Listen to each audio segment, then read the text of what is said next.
fact, I don't have to teach students tomorrow, so I get to go in a teeny bit later than normal. So I thought it would be fun for us to do a live stream for the Noel ComiX YouTube channel. I really wanted to do one last night, but I was at a friend's house watching the UFC event from London and getting my Nintendo Entertainment System fixed. So you might know that I've, for a long time had the front-loading Nintendo, not front, yeah, sorry, I'm babbling, the top-loading Nintendo with the dog bone controller. I had that for my NES for a while. Now I'm a huge fan of the Famicom, which you can see right there. Famicom is to me the prettiest video game system of all time, but there is, a part of me that does want to have a front-loading NES working, and I have had one of those for a while. However, it was not working well, and I had my good friend Mr. Romano clean it out, fix up the pins, and all that other kind of good stuff. So it's working very well right now. So I now have a front-loading NES working.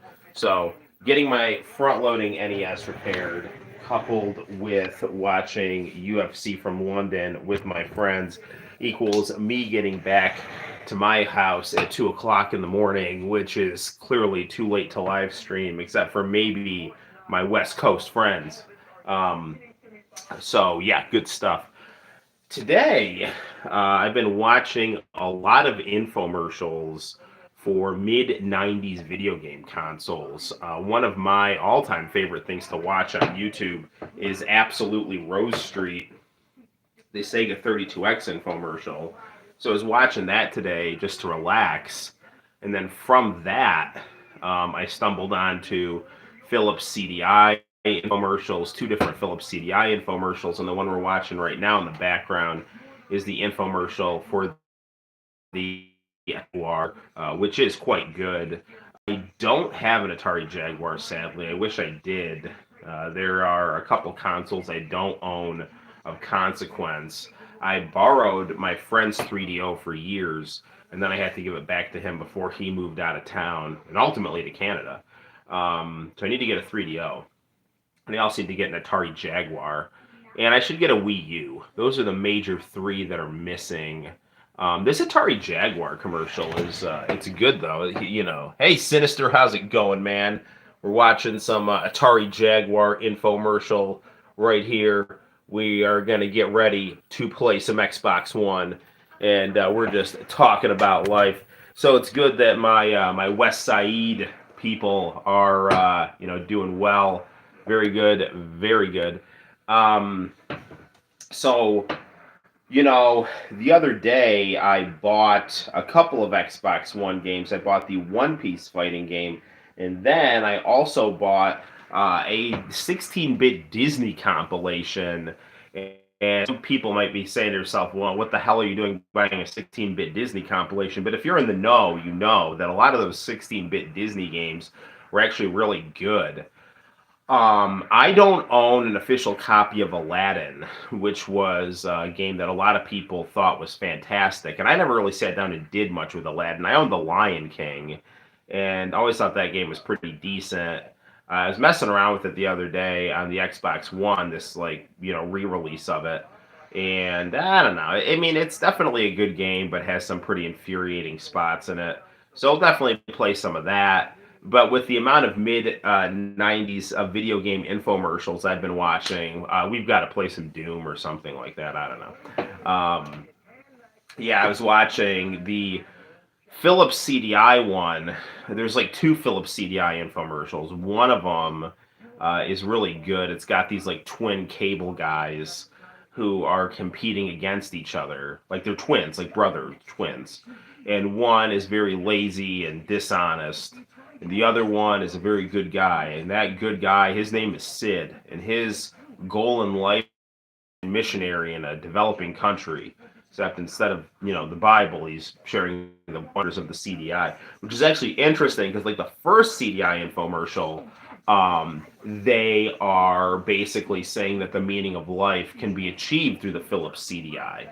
So, it's kind of like, maybe you don't need your Bible. What you need is a CDI so you can, watch, Four Weddings and a Funeral and Berenstein Bears Cran Factory. By watching those things, you will truly gain life's meaning, according to the infomercial for the Philips CDI. As a Sunday school teacher and practicing Catholic, I, would probably say that. Well, I wouldn't probably. I would definitely say that that's not true. But, they're arguing for it. Then this Jaguar infomercial is pretty cool. This guy named Bob gets transported to this mystical world where he's basically strapped into a chair and basically told the wonders of the Atari Jaguar as this, quintessentially eccentric, cool '90s guy yells at him, and what is apparently his girlfriend and also the female embodiment of the Atari Jaguar, this attractive woman, also kind of, I don't know, flirts with him and leaves him wanting more, just like the Atari Jaguar. So there you go. By the way, Atari Jaguar, you can get that for $159 with $9.95 shipping and handling. Amazing stuff. Amazing stuff. I'm sure we'll also play some fighting games tonight. So good stuff. Good stuff. So happy to be able to stream. I've had a lot of fun watching this random '90s infomercials about mid '90s video game consoles. Really, out of all of them, absolutely Rose Street is still the best. That's just fantastic. So Sega definitely wins the infomercial war when it comes to this stuff. Hey, International Channel, my other friend from San Jose right now. Very good, very good. Actually, International Channel, you might appreciate this. I was watching some subtitled Iron Chef on the Internet Archive that was broadcast in San Jose. So that was pretty cool because they were showing. I know you had gotten some stuff from like Little Tokyo for me, and they had a lot of commercials for Japanese stores on the subtitled broadcast of Iron Chef. So that was pretty cool. You didn't upload that, but someone did, and that was good. Did you watch subtitled Iron Chef on the archive back in the day? I just brought it up because I knew you were from the area, and I thought it was interesting that they had all these like Japanese language commercials and stuff like that. It really reminded me a lot of International Channel. How they would show Japanese advertising during Hey Hey Hey for stuff that Japanese speaking people in America would buy, like Inoichi Tofu. Hey, Peter! The only ones we saw were on Food Network. Peter, welcome. Super glad that you're here. So now we can really start the in-depth discussion and start talking about the thickness of Ed Asner's arm hair, which, as the ratings for Mary Tyler Moore went up, so did the arm hair thickness go up. Now, you may not know this, but arm hair is viewed as a delicacy in Japan. Ed Asner. He's something of a living god there. He's highly revered for his arm hair. Good deal, good deal. Also, a big fan of the International Channel back in the day. Yes, Peter went to high school with me, so he can attest to the fact that I was big into the International Channel, and he also enjoyed just kind of popping in on the fun. Good stuff. How long will I be streaming? I don't know. I do have to go to work tomorrow, but it's not a student day. It's one of those teacher training days. So the day doesn't start until 8 o'clock. So I'm probably going to stream till I get too tired to stream. So I'm not going to say this for sure, but my guess is probably around 1 o'clock, maybe less, maybe more. Who knows? Ed Asner's arm hair was also famous and did beer commercials in the 70s. You want to see something really interesting on the topic of commercials from the 70s, you should check out Charles Bronson's commercial for Mandem cologne in Japan. It's a thing. It's really interesting. He's like this super macho guy, and then he like speeds home at like 200 miles an hour because of course all cool guys, drive at breakneck speeds. And then he starts splashing cologne on himself as he prances around his apartment. This is legitimately a commercial that you should see and totally exists. I'm not making it up. I need to go watch this video now. Yes, you do. So that's one of the wonders of living in a place with many screens like the Noel ComiX game room. You can watch Charles Bronson's Mandem Cologne infomercial while you also watch an infomercial for the Atari Jaguar and have your Xbox One raring to go, as we are going to play Aladdin, soon. Because I've never played Aladdin in any kind of real length. I've always heard it's good, so I'm gonna check that out. They had a compilation of 16-bit Disney video games for $20. You got like the Jungle Book, Lion King, and Aladdin. So I don't know if we're gonna play a ton of that, but we'll at least start off with it. But I do. I mean, I suck at first-person shooters, but I do have a hankering to play Doom just because of the amount of mid-90s stuff that I'm watching. Both the Atari Jaguar and the 32X are very proud of their Doom ports. So, there's that. Yeah. Peter, if you haven't seen the infomercials for the Atari Jaguar 32X and Philips CDI, I highly recommend that, and I think you'll enjoy those because you are definitely a connoisseur of consumer culture. So, yeah, it's good stuff. Peter, we should also get together and hang sometime since you are in the area. Whereas I'd love to hang with Sinister and International Channel. They're like on the West Coast, so I'd have to get a plane ticket. That wouldn't be too easy, but with my teacher's salary and all. So good stuff, good stuff. One really good thing about this infomercial, for people who are interested in education, you are constantly told to do the math. Because for whatever reason, that was Atari Jaguars. You just watched that video. You're welcome, Peter. All right. You're welcome. All right. Yeah, good stuff. Yeah, good stuff, good stuff. Yeah, I mean, seriously, watching this makes me want to get a Jaguar. But there's not a ton. I mean, I definitely get Doom on it. And wait, the commercial? You watch the? Uh, Hang on, there's too much virility in that one. Yeah. No, I mean, there are some people who like try to go through like testosterone therapy and stuff like that. Like if you're interested in like reassigning, your gender from female to male, all you have to do is watch that Charles Bronson infomercial, and one of two things will happen: you'll just become pregnant, or you'll just turn into a dude. Yeah. He could have gotten the whole 70s pregnant, but the doorman was also on Get Smart. I did not realize that. Did not know that the doorman was on Get Smart. Yeah, Bronson, he's a cool dude.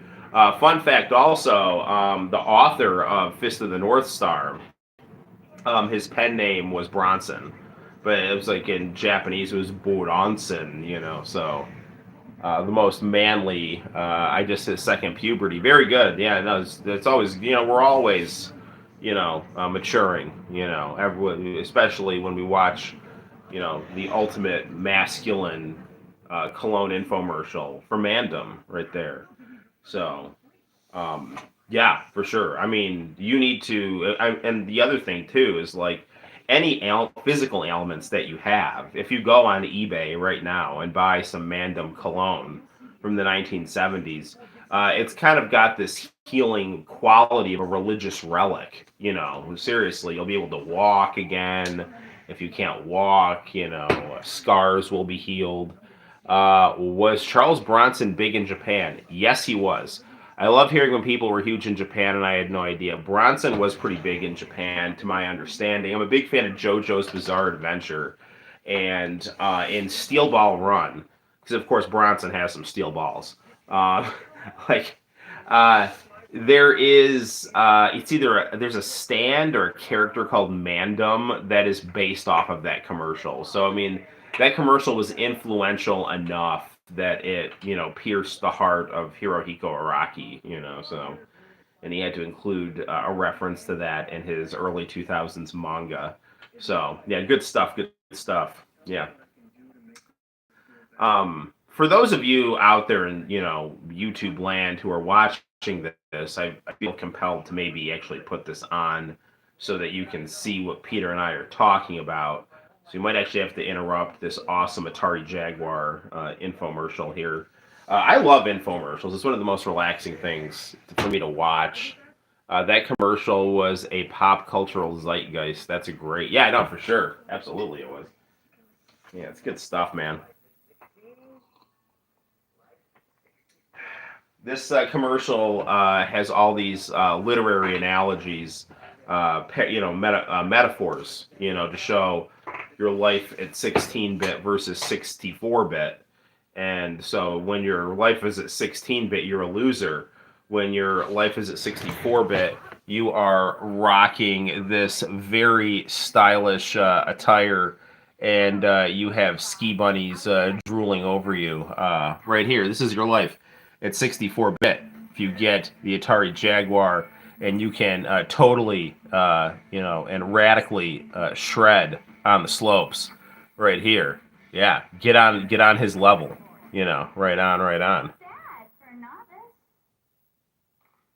Oh, she's gonna pick up that 40-button Atari Jaguar controller. This is awesome too. What is this? 1995. Good eye, Peter. Yes, it is absolutely 1995. This is when that commercial was. This was done in 1995. So, absolutely good eye. Good stuff. Good stuff. Yes. There's a few uploads of this commercial. There's one in like potato quality, and then this one is actually done in nice, good quality. So yeah, in fact, I probably should turn on the light to the camera stand, and that way you can actually see these infomercials better. So hold on one second here. I'll get our spotlight rocking and rolling here. Because that always gets along really well with the Trinitron. Do. These infomercials actually have a pretty good story arc.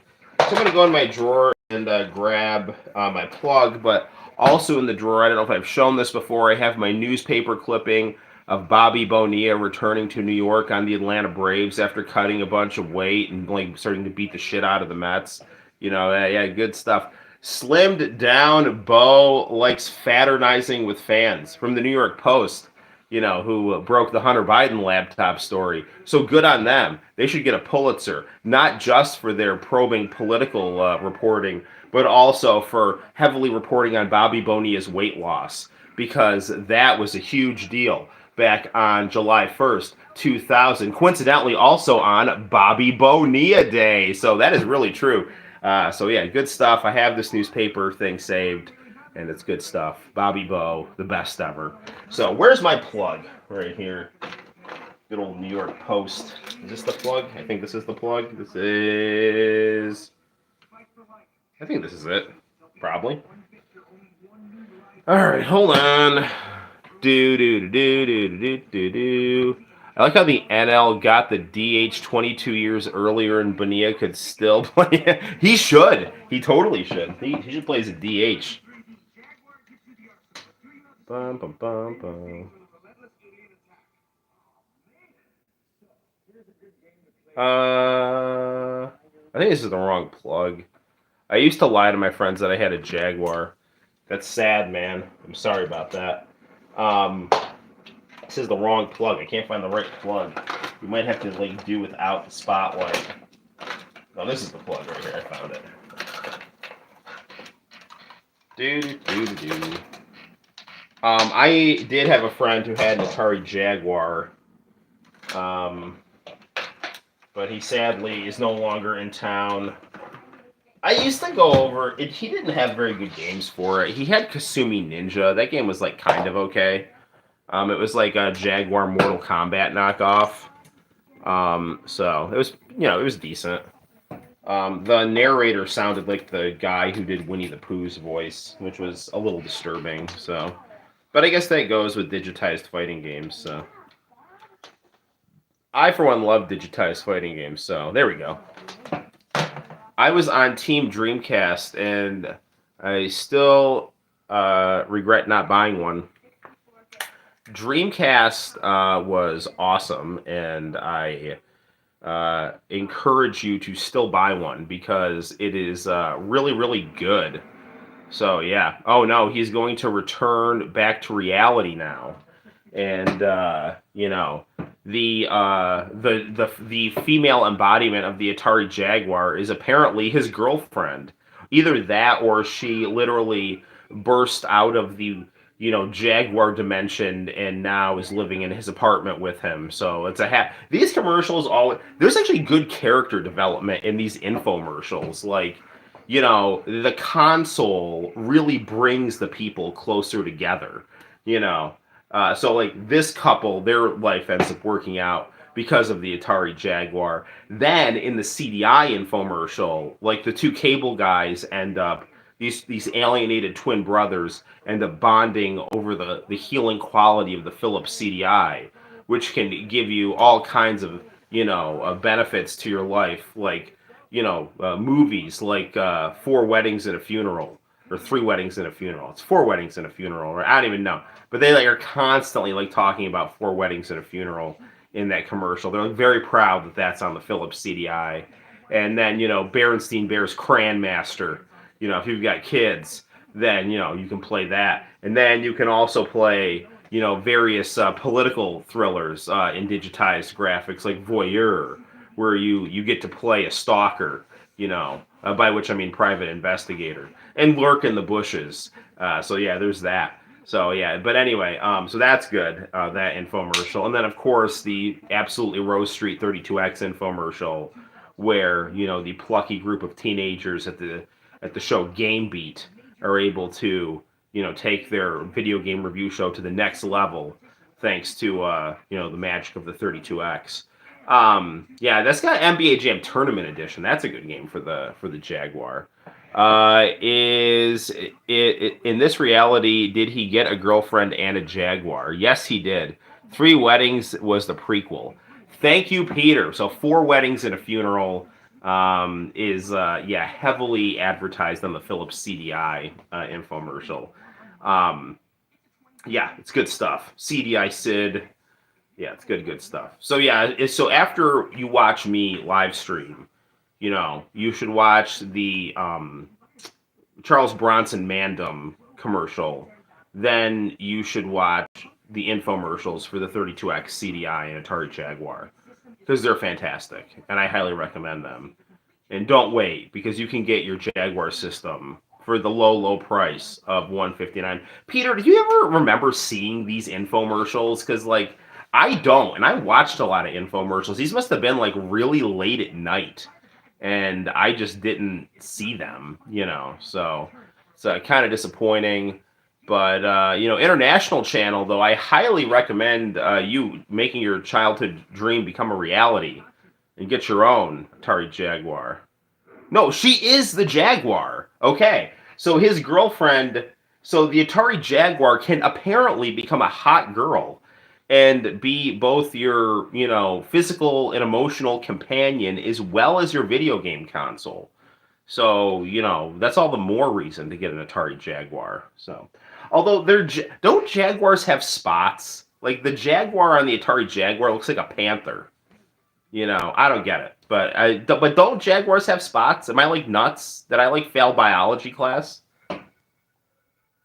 The commercial has credits. Yes, it does. Absolutely, Rose Street has credits too. I mean, they did good infomercials. They actually produced single episodes of a fictional television series. Well, it's not a fictional television series, but it's the equivalent of a pilot to a TV show. So yeah, it's good stuff. These may not have been on our channels. We didn't have cool infomercials then. Interesting. The last console made in America was the Atari Jaguar. That is true.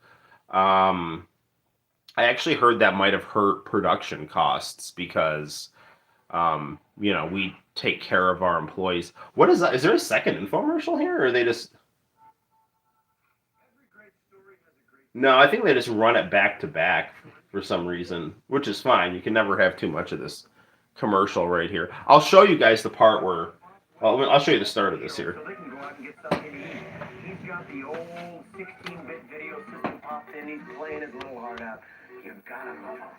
Tonight I'm gonna show The 90s everyman Bob. I only knew of these systems from you and Andrew, and there was one video game store in town. They didn't have systems like this. Yeah, we only had Walmart and Kmart for the longest time. And you're right, me and Andrew were the ones that had the game collections that talked about this. And Brandon always used to lie about it. He said he had all this stuff in his treehouse, and then his dad had diarrhea on him, and then the treehouse got struck by lightning, and that's why we couldn't find the systems anymore. So we were all covered in his dad's diarrhea and lightning fire.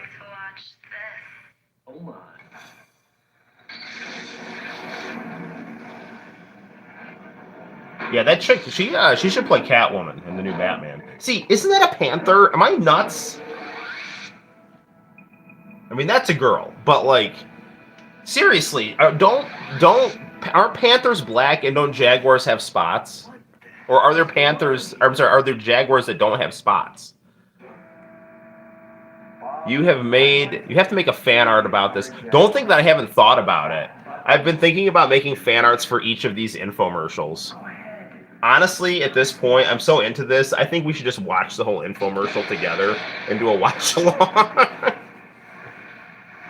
This isn't copyrighted, so we can't get in trouble. Brandon only had SNES, but he did get the N64. I used to go to his house. Yes, I do remember him having the N64. He had that giant... he did have a PlayStation at one point, a PS1. I do remember he had that, like... I only went to his house once, because my mom wouldn't let me go over, because she thought he was a bad influence.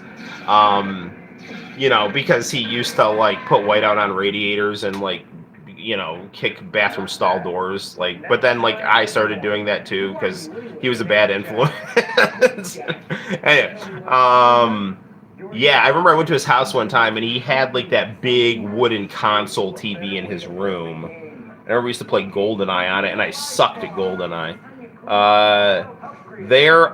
They are confusing Panthers and Jaguars. Both have NFL expansion teams in 1995. Yeah, the Jacksonville Jaguars logo has spots, and the Carolina Panthers one does not. Yeah. I actually think there was a console in development called the Atari Panther, and I think that was actually supposed to be like a 32-bit console. I mean, Atari Jaguar kind of rolls off the tongue better. Well, I can understand that he had a treehouse, and that literally was above a busy... I do remember he did have a treehouse on a busy road. The fact that he had, like, Sega CD, 3DO, Neo Geo in his treehouse, and then his dad, like, was locked out of the bathroom and then took a dump in his treehouse all over his video game consoles, which for some reason were in his treehouse, which, as far as I knew, never had any plugs in it. And then the treehouse got struck by lightning, and, you know, so that was sad, you know. You know what Andrew used to do? He always used to lie to me and tell me all these, like, video game secrets that were, like, completely untrue.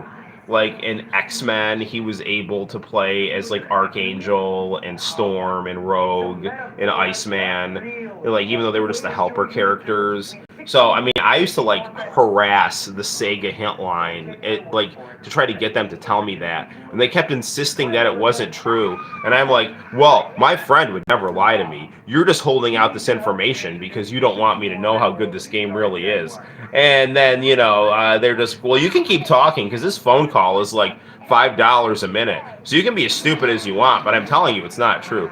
Yeah, his treehouse had no walls. That's why his consoles didn't survive, because, you know, of all the hurricanes that we apparently had in upstate New York, you know. Scratching on the game's a lot safer. You get away without breaking a bone or anything.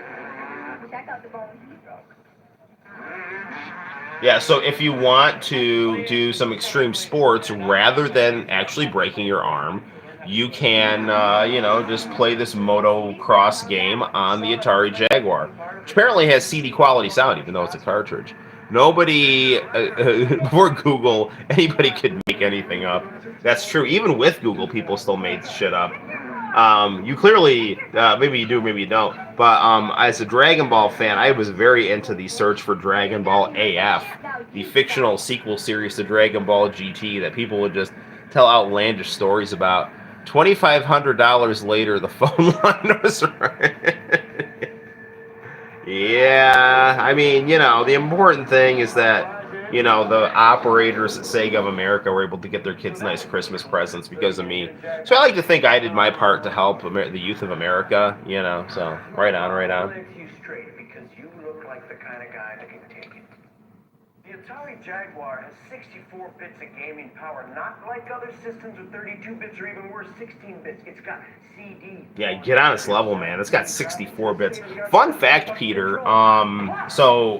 When I was in 7th grade, like Nate, I don't know if you knew Trevor. He was a guy at CCA before you came. Apparently, he pulled, like, oh my gosh, it was, like, ridiculous. He pulled, like, kind of like dirty magazine pictures out of the garbage at some airport and an Atari Jaguar flyer. So he's like showing us all these things and he's like, yeah, take a look at these girls. And then we're like, wow, nice. And then he's like, and take a look at this. And it was like this clearance sale for the Atari Jaguar. And I tried to convince my mom to buy me an Atari Jaguar. And she's like, well, why do you want this thing if it's like being discontinued? And I'm like, it's really cheap. And she's like, I'll just buy you a PlayStation, Noel. Just stop, okay? So, because I was getting concerned that Saturn, which was my console of choice, was getting in trouble. And it was, because it wasn't selling well, because Sega of America didn't know how to market it. So there's that. Who is this host? He is the embodiment of Generation X. Does Console X have Jaguar games? I think I can add Jaguar games to it. And I know Jaguar's got a pretty good homebrew scene. Trevor was like a mythical person I never met. Yeah. Did you know Jaren? He was another one too. Trevor and Jaren were kind of like... I think Jaren might have been there when you were there. But yeah, Trevor was like this mythical cowboy who was there in like 7th and 8th grade. You'd swear you see him riding a horse to school, but then we'd look to double check the horse and it was gone, so it was crazy. Yeah. The last day of school, like, I went to, like, he was there 1 second and then I turned around and the only thing on his desk was a cowboy hat and dry ice smoke. It was crazy. It was, very, very interesting stuff. So, but yeah, he like brought in these like, yeah, just like dirty magazine pictures of girls and like Atari Jaguar flyer in 7th grade. I remember that vividly. And then did he also bring in a Funko Land brochure? No, I think Jaren brought in the Funko Land brochure.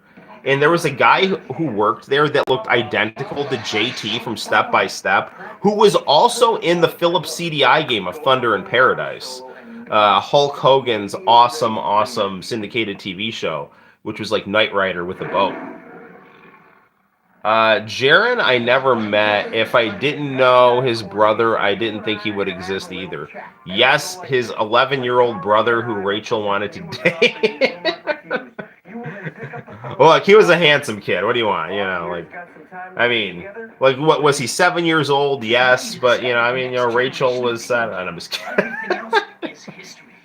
Yeah, this is like inside humor for people who went to Cortland Christian Academy. I was the guest character in season 4 of high school. Yeah, well, someone from Noel's past had to get brought in, right, to really add depth to my character. That was it, for sure. So, and boy, are we happy you joined the cast. It was good stuff. Thunder in Paradise needs to come back. Yes, it does. At least on Pluto TV, they should put Thunder in Paradise back on. That show was awesome, dude. There was a really good episode of Thunder in Paradise with Sting, where he was like an evil Navy SEAL that was like Hulk's old rival. It was really good stuff. Sunday mornings, I used to watch American Gladiators, Thunder in Paradise, Baywatch, and then there was some TV show with Rick Springfield where he had this like goofy little brother that he was like Rick Springfield was like a private eye on a beach, you know, so it was like sexy women and bad guys and stuff like that, and Rick Springfield was like the Don Johnson benevolent alpha male. And he kept constantly having to rescue his little brother. And I just remember that. It was good stuff. I have to replace somebody in the cast. Yeah. Yeah. Well, since, they killed off Trevor, they had to bring someone else in that had a lot of impact, so, yeah.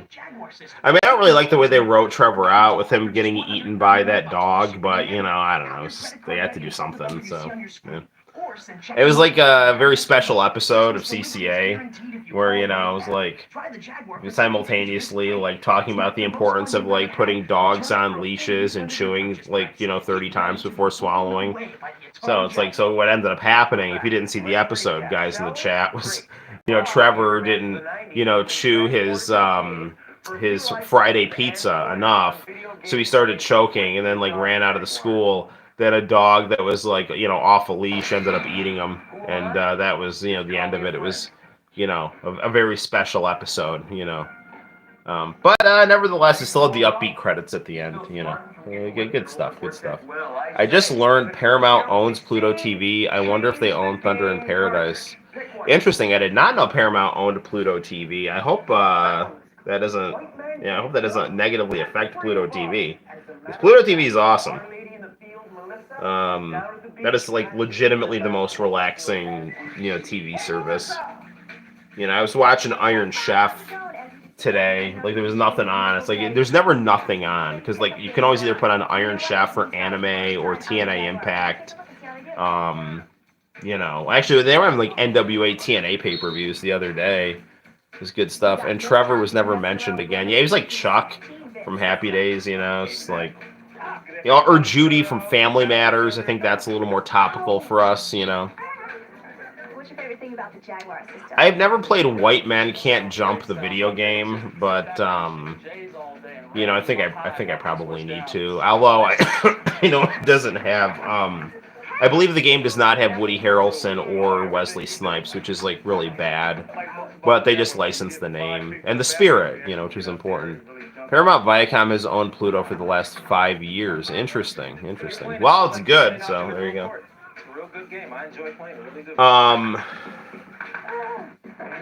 The Coleco Chameleon, for some of you guys who are watching, like International Channel and Sinister, who know the history, maybe Peter knows it too. There was a guy whose whole YouTube channel was themed around the Atari Jaguar in his furnished man cave basement, and it was called the Jag Bar, and he would just like talk about Atari Jaguar stuff. Whatever reason, he knew Mike Kennedy, the guy who made the scam console Coleco Chameleon, and Mike Kennedy was like trying to do an infomercial for the Coleco Chameleon and the Jag Bar, but all of the footage he was doing was like fraudulent. So the Jaguar guy put his foot down, and there's a whole video about this drama on YouTube. So it's good stuff, And White Men Can't Jump is there is somebody as funny as too late. Yeah, no. I don't know. Maybe they couldn't afford the license for Wesley Snipes and Woody Harrelson. So.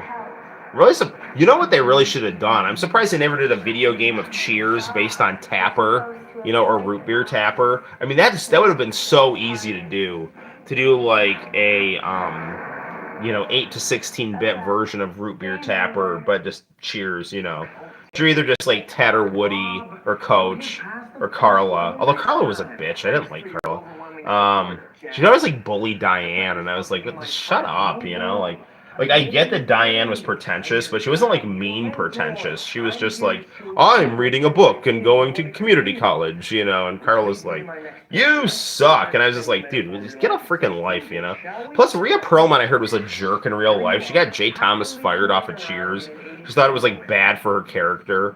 Although I heard Shelley Long was, like, causing problems for Kelsey Grammer. She thought that Frasier was bad for her character. But, Frasier's hilarious, so, like... I mean, he's just too damn good, Frasier. So what are you gonna do? Anyway. Yeah, I like Frasier. I thought he was good. Plus, Frasier, the spinoff was good too. I mean I think that lasted as long as Cheers. But if memory serves me correctly, I think Frasier had a pretty disappointing finale, also like Cheers. So that's not good. But what are you gonna do? Yeah, the last episode of Cheers sucked. I mean, it was like one of those shows like Seinfeld, where it's like there was like never a bad episode in the show till the last episode, and then it was like disappointing and stupid. I mean, you need to have something like really good, like Newhart, where like the show was like the dream of the previous show. Like that's like a really good ending. The Cheers the game, serve all the beer and make sure Norm doesn't get it all. Yeah, get it all and clean the bar before Carla had a baby. There you go. See, Peter, like someone needs to make that game. That is a perfect synopsis for a Cheers-based video game. It writes itself. It's easy. It's simplistic. And if you don't do it within the time limit, Sam loses the bar. Like it's like you can be like like Rebecca can be there like waiting to buy the bar if you don't like get those tasks done in the time limit.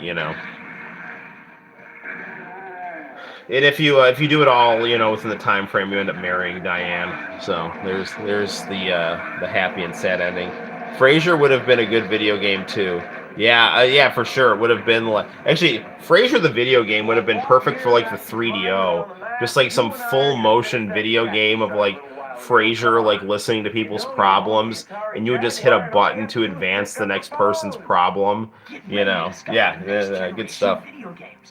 It's hard to end a sitcom. Newhart was the only one to get it right. Yeah, for sure. I mean, although, actually, I think Full House had a pretty good ending.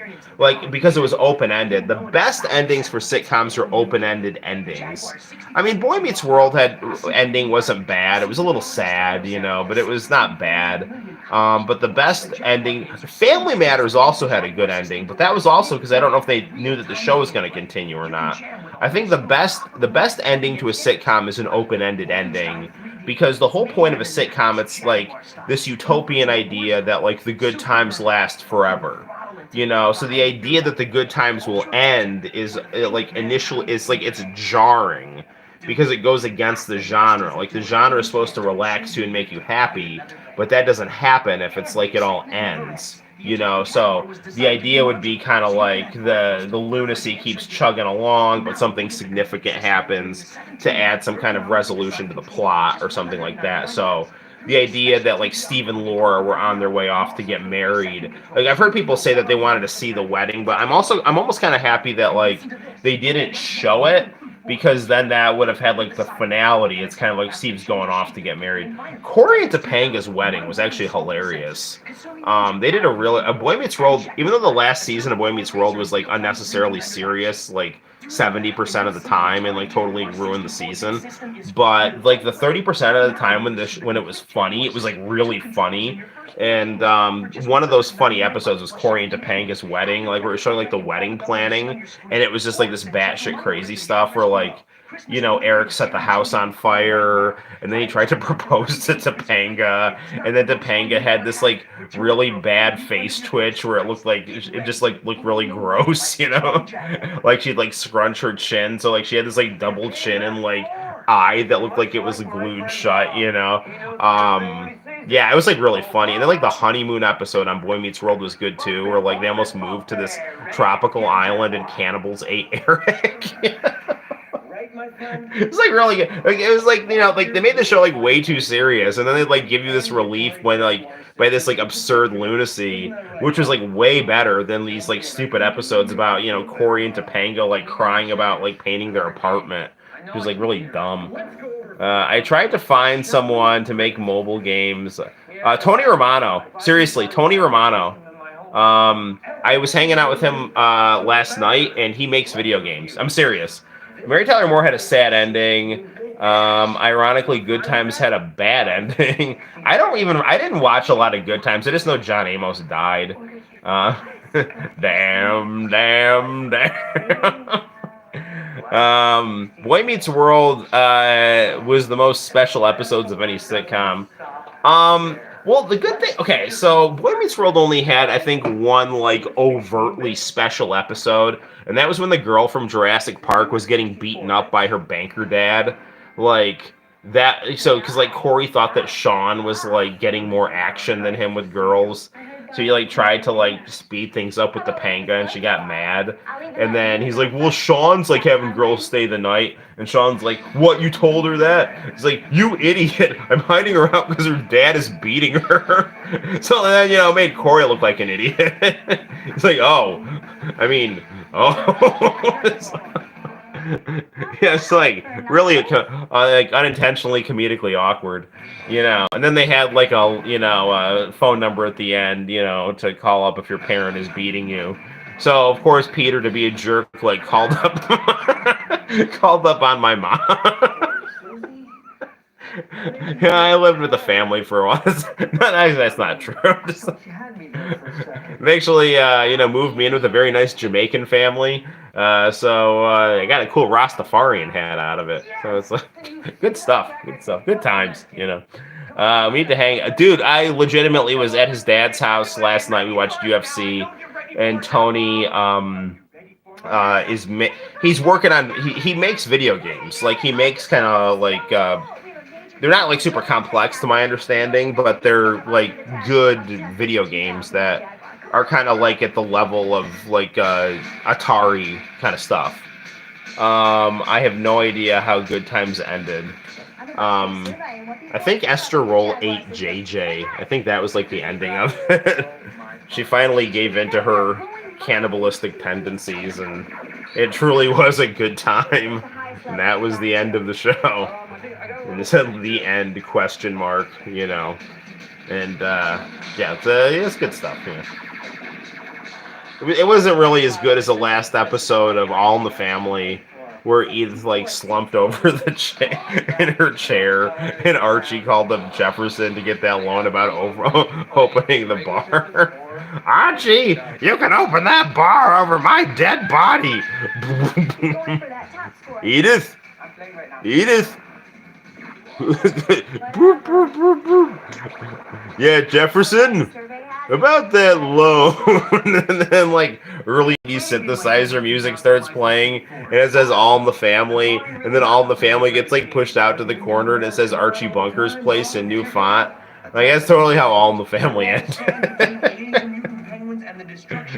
Family Ties had a lot of special. Family Ties had too many special episodes. Family Ties special episodes sucked. Like I remember like watching those. Although like the one where like Tom Hanks like beat up Alex is pretty cool. I hit Alex. I hit, and it was like really cool because he did like this like Street Fighter style uppercut to him. He's like, "Look, Uncle Ned, give me the vanilla extract." He's like, "Sure you can." And then Michael Groves comes in. He's like, "Ned, what the hell are you doing?" He's like, "I don't know. I hit Alex." And then it like said the executive producer at the end of it. Alright, if you know someone practicing martial arts irresponsibly, with a drinking problem, please call this hotline. Cue the music from the New Radicals. Yeah, I'm really happy they stuck it to Marilyn Manson. That guy's a jerk. Although Hanson, they never really hurt anybody, so we joke, but that's basically how it ended. Yeah. Oh, I know. I like how they're like really playing up the 17-button game controller, which, as sympathetic as I am to the Atari Jaguar, there is no way that that's like, going to be easy to use during a game. It's like, don't you get it? You have to mash the dialing wand with your palm now. That was a 64-bit kiss. Man, that's a 64-bit kiss. That's some good stuff right there. Thanks, Bob.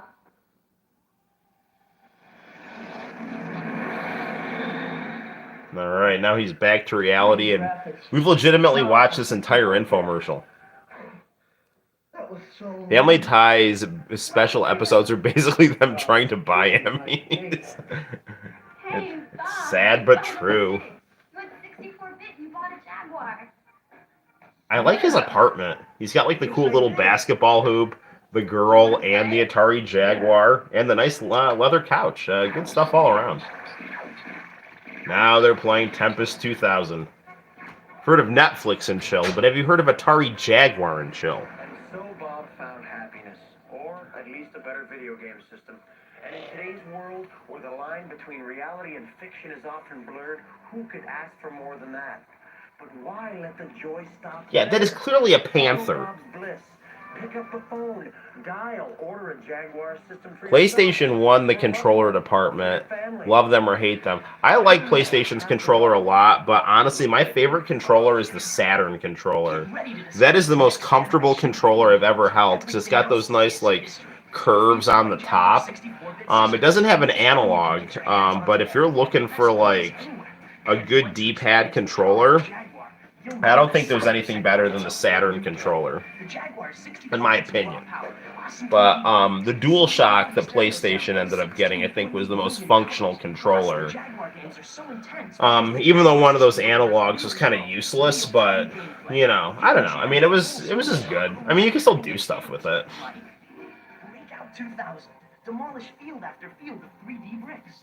Atari carts. It's a major go-kart free-for-all. I didn't realize they did a Mario Kart knockoff called Atari Karts. Arcade quality graphics and sound. Pump it up. And Defender 2000. Now with I also did not realize that they did a 3D Defender. I mean, I do want to get an Atari Jaguar after seeing this. I mean, I would get Doom, NBA Jam Tournament Edition, Defender 2000, and, you know, whatever fighting games I could find, you know. I mean, that would be worth the purchase of a Jaguar. Right now, and we'll include 4 games free. You'll pilot the Cyberform, an attack craft that changes shape to fit the environment. Tempest 2000, a mind-blowing assault to the senses. Kasumi Ninja, battle the evil lord. And Checkered Flag, a turbo-powered racer in real-time 3D rendered action. Do the math and you'll see the Atari Jaguar 64-bit. See, one of the reasons I never bought an Atari Jaguar is because I was bad at math, and I couldn't do the math. Well, this one's saying the Atari Jaguar is $199. Maybe that's why they did. It's the same infomercial, but they put it back to back. Because maybe whoever uploaded this had both versions of the infomercial, one with the $199 price and one with the $159 price. So, you know. Like on the Ron Popeil infomercials, they used to do like, "Hold it, Ron! Don't you know that we slashed the price?"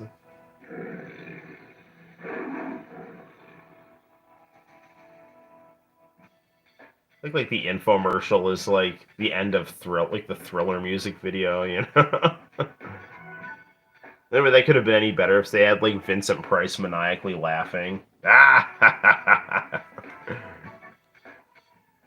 I just looked up Atari Jaguar. It's like a 70s car phone. Yeah. Saturn controller is cool, but I like the DualShock. Yeah, no, it is. The DualShock was nice.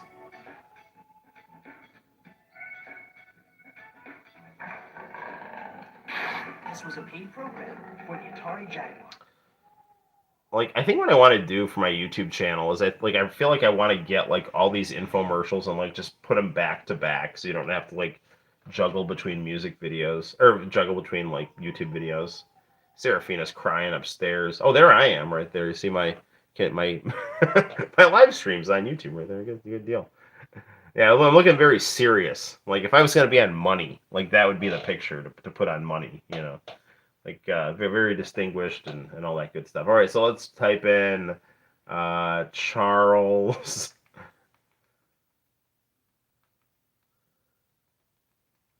Chargeman Ken video game. Charlotte Flair versus Nia Jax. Charlie D'Amelio. Okay, Charles. No, that's not right. Bronson.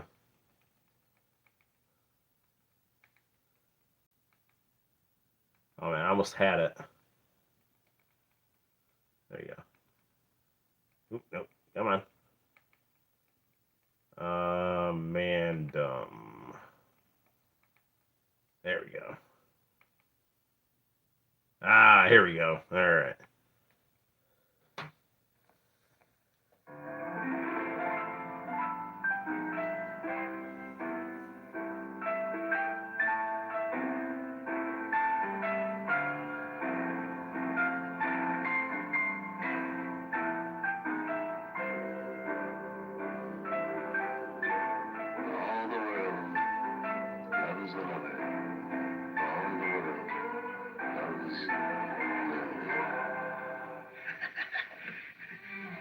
Thank you, Mr. Branson. Like, my chest hair is growing just watching this. Good night, Mr. Branson. Sleep tight. I mean, you don't know, man. I gotta, like, keep up with my chest hair or else it's gonna overtake me.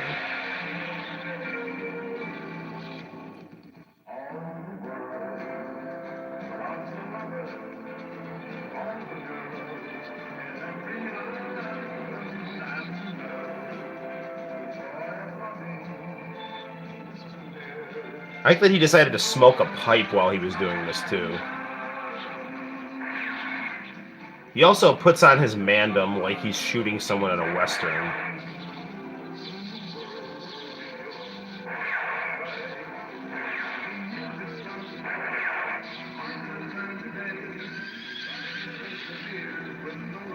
Man, he's just like straight up bathing in that stuff.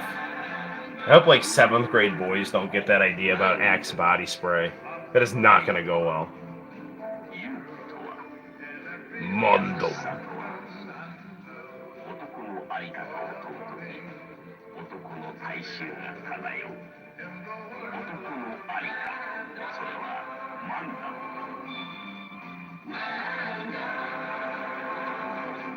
They need to like show that during Mary Tyler Moore.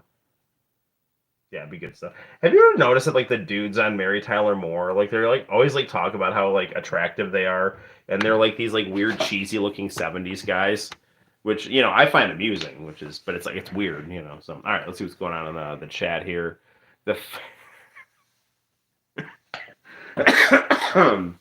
Yes, the fake Charles Bronson on The Simpsons is an underrated character. I thought you were talking about the Charles Bronson that filled in for Andy Griffith on like the one episode of the Andy Griffith Show. And Barney Fife is like, Andy, where's Otis? He's like, I shot him. What? No, I'm going to Emmett's Fix-It Shop to fix Emmett.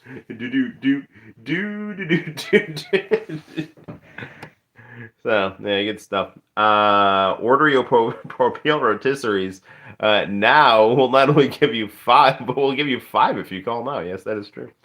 All right, what the heck do I want to do? I don't really feel like playing Aladdin right now, but I feel like I need to because I just bought the game. So, all right, let's play Aladdin or whatever. Some 90s video game action, you know, happening on the Xbox. So, see how this goes here. Let me position this.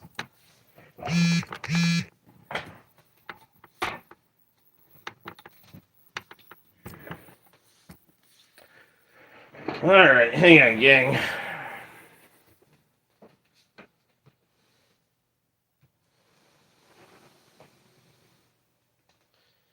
Okay.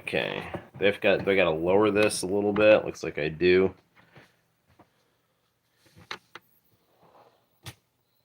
Hold on. Gotta kick the legs in on my tripod here. Do. Okay, so now yeah, that's about right. Okay, here we go.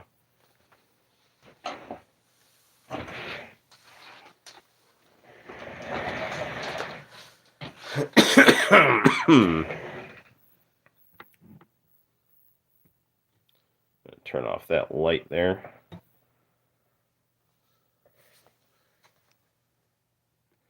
Dudes on Mary Tyler Moore looked 49 and they were supposed to be 33. Yeah, no, I know. I mean, there was like this there. Yeah, I know, and it's bizarre. I remember there was like I was watching like one episode the other night, and there was this like some guy was like playing this priest who was like tempted to leave the priesthood, and they're like, "Oh, he's so hunky," and I was like, "Wait, what?" I don't know. I don't know. Like my standards of like male beauty are like I don't know Hulk Hogan. Isn't that what the ladies like? Nice handlebar mustache and a spray tan. All right. Okay, let's play some Aladdin here.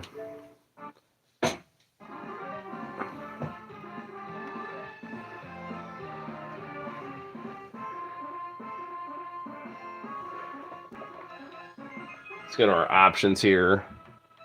Looks like we can't set this to easy. That's disappointing.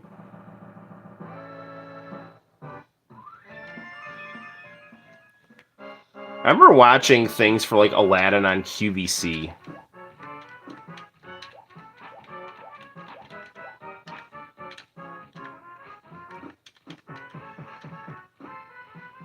Yeah, this plays smooth. Yeah, this is fun. I might have been playing it for 3 seconds, but I can already see why people like this game.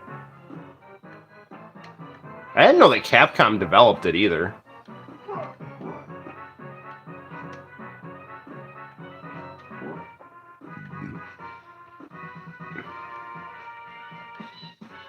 I heard that, I remember, like, seeing... Sorry. My asthma's been bothering me recently. Probably because I put too much Mandem on. There was a Beauty and the Beast video game that looked pretty good, but I don't remember who made it. But I remember seeing that on QVC. I remember, like, seeing, like... When I was growing up, they'd sell, like, video games on QVC, and they, like, vary between, like, good video games, like Sega Genesis games, and then, like, just, you know, these, like, weird plug-and-play consoles, which aren't bad, but it'd just be, like, you know, these generic, like, things where you could, like, play golf or whatever. These, like, golf plug-and-plays. Darn it! Abu, you're supposed to, like, protect me. You're supposed to be, like, my buddy here. Yeah, this is, like, way better than The Lion King. And, like, I like The Lion King, but, like, you know... I don't know, Gavin McLeod was hot. Yeah, he was, you know, for sure. But she always, like, friend-zoned Murray. I mean, he was married, though, so, you know. I should probably, like, turn on the lights so you guys can see that a little better. Gosh darn it, my cool glasses fell. Alright, hold on. Let me, like, lower this light. It's, like, blinding me, too, so, you know, get, like, a happy medium here.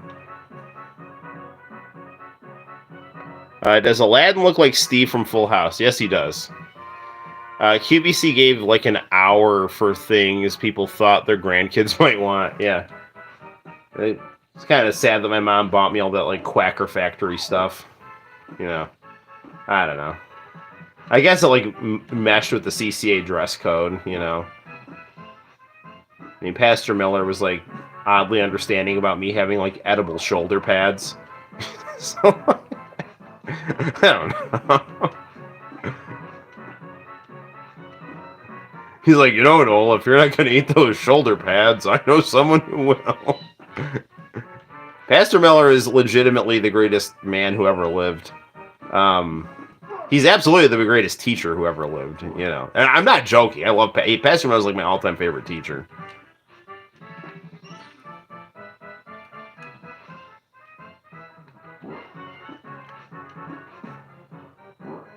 This is like a really well-animated, like, Super Mario with, like, moves. This game is quite good.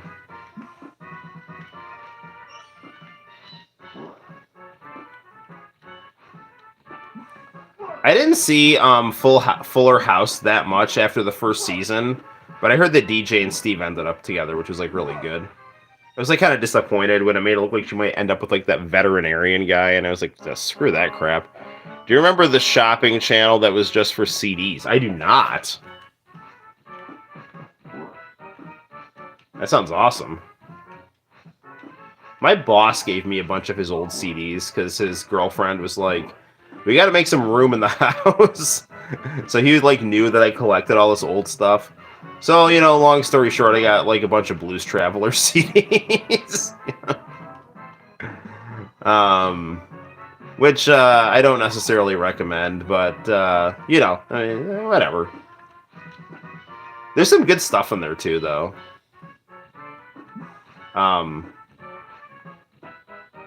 If memory serves me correctly, there's some Jay Giles Band, and maybe some Real McCoy. I don't know. Another night, another dream, but always you. I talk to you. Yeah, that was definitely one of my favorite 90s songs when I was in elementary school.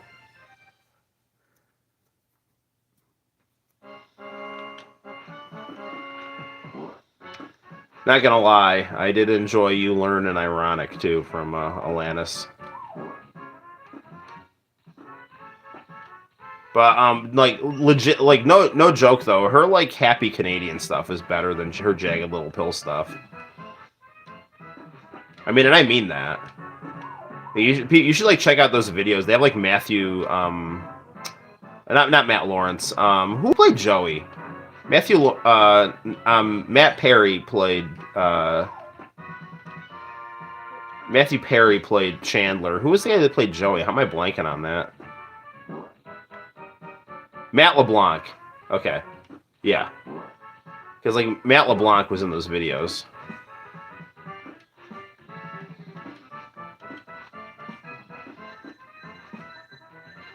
I was teaching Sunday school today. I was showing the kids in 2 episodes of Second Chance, which was Matthew Perry's show on Fox when it first started. That was like really good, where his like future self was like living in the apartment above his like current self, because like he died and like the future self had to like make the past self make better decisions so he wouldn't go to hell. And like St. Peter was like the kind of the guide for all this. He was like the invisible, like, you know, kind of wacky, you know, guy who was like the mentor character. It was like a really good show. And then like apparently it was like really low rated. So they like retooled it without St. Peter and it sucked. It was like called Boys Will Be Boys after they got rid. They did like 12 episodes of the Second Chance stuff with St. Peter, and it was like excellent. I mean, I liked the show so much. I ordered cast photos, which I have proudly hanging in my game room. I'm sure I've told you guys this before, but it bears repeating how good a show Second Chance is. And it had like a really good opening too. It's like, if I had a second chance, and like my kids like really like it, and they're like all like, you know, every demographic of kid that I've taught in Sunday school like Second Chance. I mean, a lot of them watch Friends or know about Friends, so they think it's interesting to see Matthew Perry so young. But it's also just like they like the show too. They think it's funny, and it is. It's legitimately funny.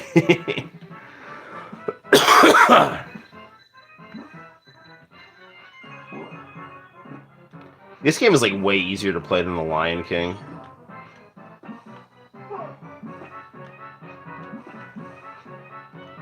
I say that even though I haven't beaten the first level, but you know. Oh, did I? There you go. I think I did it. I beat the first level. Pastor Miller is the best teacher, study hall monitor, and principal. Agreed. I was on channel 18 when it wasn't the Binghamton. Oh, I do think I kind of remember that. It was mostly Blues Traveler. They're all. They like give away those Blues Traveler CDs. Blame it on Dave Coulier. Thank you. Yes, Matt LeBlanc. Retooling sitcoms is a crime. I agree completely. Aladdin as a concept is perfect for side scrolling. Yes, it is. Okay, let's play some roulette here. Trying to see, like, it's kind of like oversaturating the picture here, but if I can like pump up the brightness, no, that makes it worse.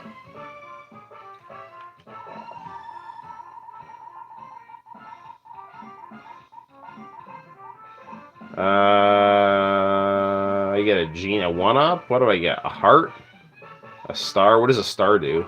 I like this Wheel of Fortune situation. Oh, cool. I get 2 up. All right. So I get 5 lives now.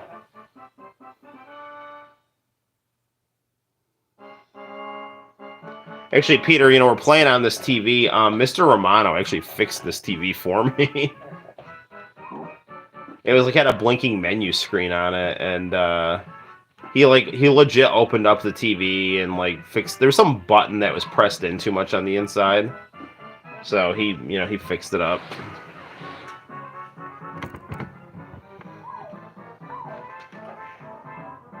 Let's move that in a little bit so it comes through a little better. Well, Capcom's also really good at making video games. So once I saw that Capcom, worked on this, I was immediately intrigued because I know the Mickey Mouse games they made were good on the Sega Genesis. They're like some of them are the most popular Sega games in Japan.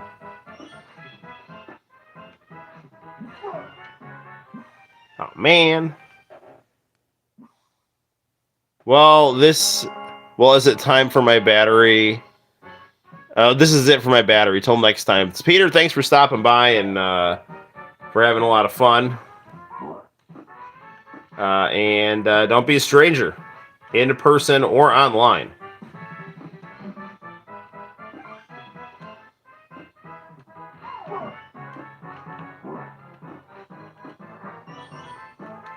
Originally I was kind of, thinking that I might have wasted my money, but, because I own The Lion King, and I was basically buying this because I thought, it's like, oh, I have The Lion King, it might be cool to have it on my 360, not my 360, my Xbox One.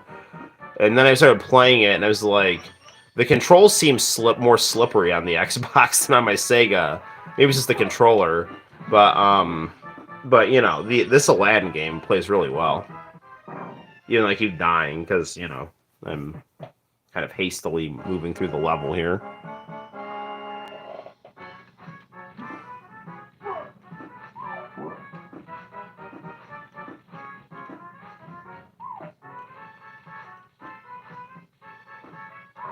I want to say this at a certain point was a pack-in title for the Genesis.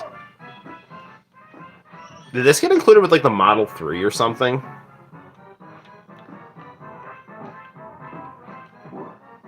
I have so many Sega Genesises, I almost want to get a Model 3 just to say I have it. I've got like a Sega CDX, a Model 1 Genesis, a Model 2 Genesis, several at-games Genesis, both HD and standard def. So it would kind of make sense to have a Model 3, just to say I had a Model 3. But Model 3, like, I kind of want to get it, like, AV modded. Because I think they only had RF out. I mean, the Super Nintendo Junior originally only had RF out, but when you AV modded that thing, it, like, had really good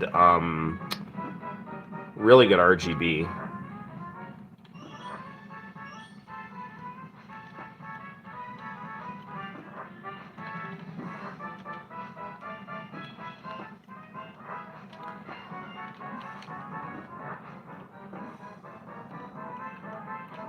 I did download. We played it the other day. We deedlit in that Castlevania style game, which is good. Damn it.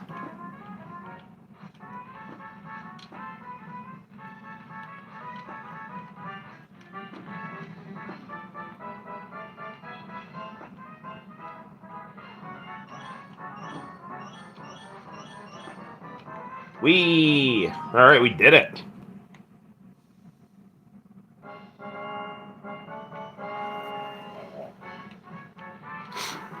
All right, well, we'll definitely beat this level, and then we'll see what we do after this here.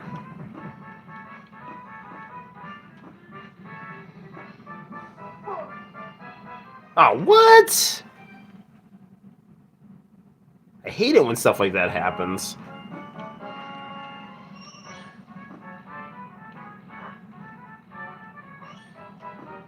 I heard the Little Mermaid game was bad.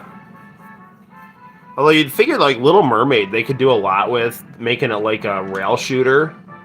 Like, seriously, like, Ariel could be like the spaceship or something, and she just, like, shoots out energy blasts at, like, sharks or something that are commanded by Ursula. That would make sense.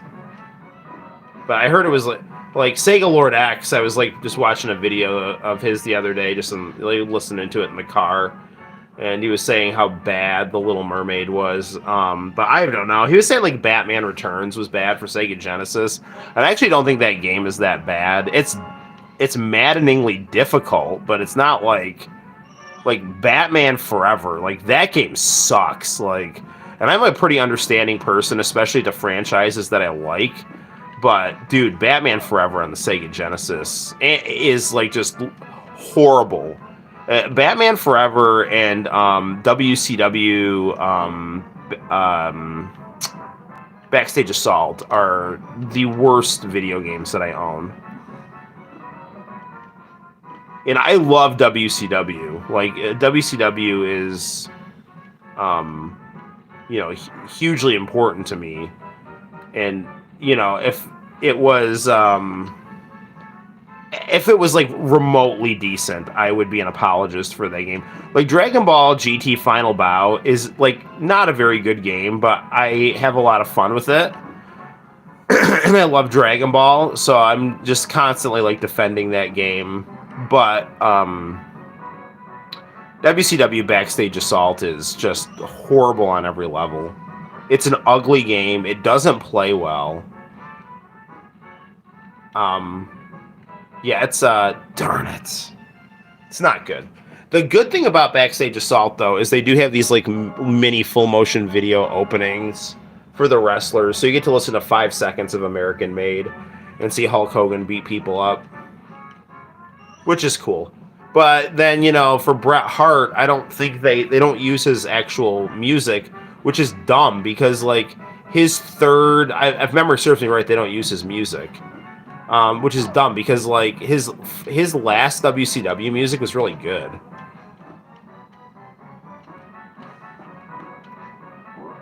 His debut music was bad, but a lot of people don't understand that like Bret Hart's last music in WCW was, I think, as good or really close to being as good as his WWF music, which was like really iconic. But his WCW music, the third theme he had for WCW was great. I mean, it's among my favorite wrestling themes.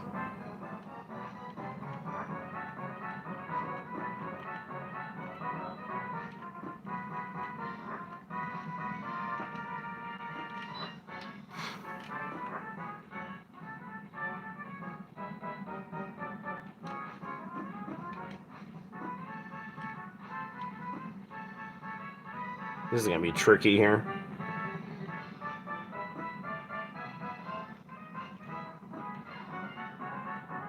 Dude, come on, man! The problem with that one was I was holding the run button down when I jumped, kind of like doing what you do with Mario, and I guess it made me run rather than jump.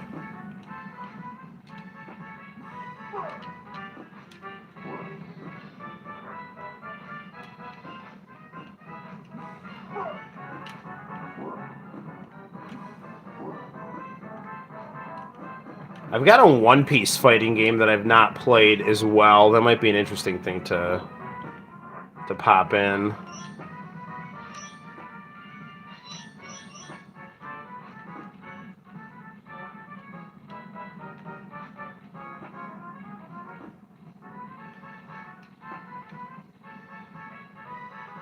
Can I like jump up and get that ruby thing? Yeah, I guess not.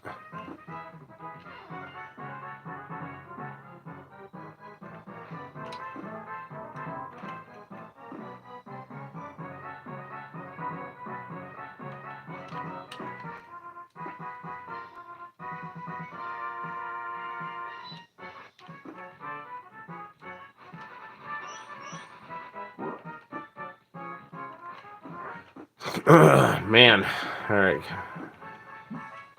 It's kind of cool how you can like duck under those arrows. That's it. Yeah, no, this game is awesome. I mean, this is straight up a fantastic platformer, and it's got great graphics, and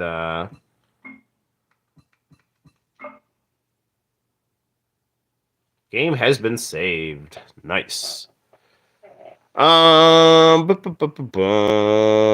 Is it my turn to talk now? Let's start over. Hey Noel, how you doing? When do I start spring break? Spring break. Let's see. I start spring break, I think, in a couple of weeks. So Comic-Con is coming to Cortland on April 2nd, and I think it's the week after that.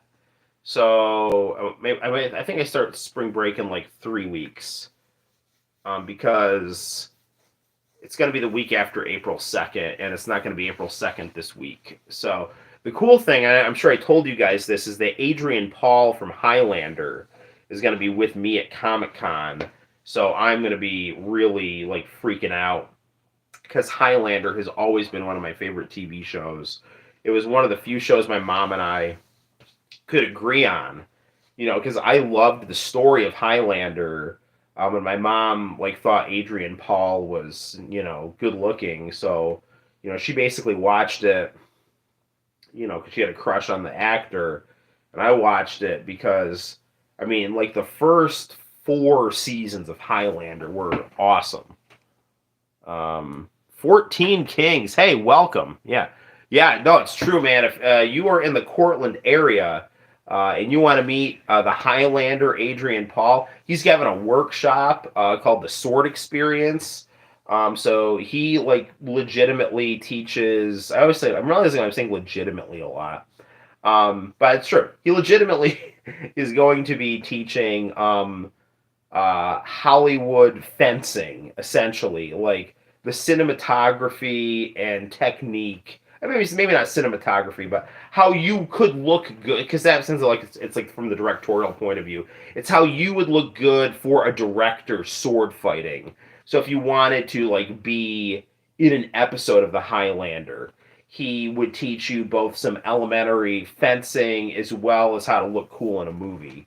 So yeah, are you going to sell artwork? I am absolutely going to sell artwork. In fact, I have like to get my newest comic books printed. So I'm going to be selling my artwork. I can hang on a second. I'll grab my. I'll show you what I'm selling. Hold on.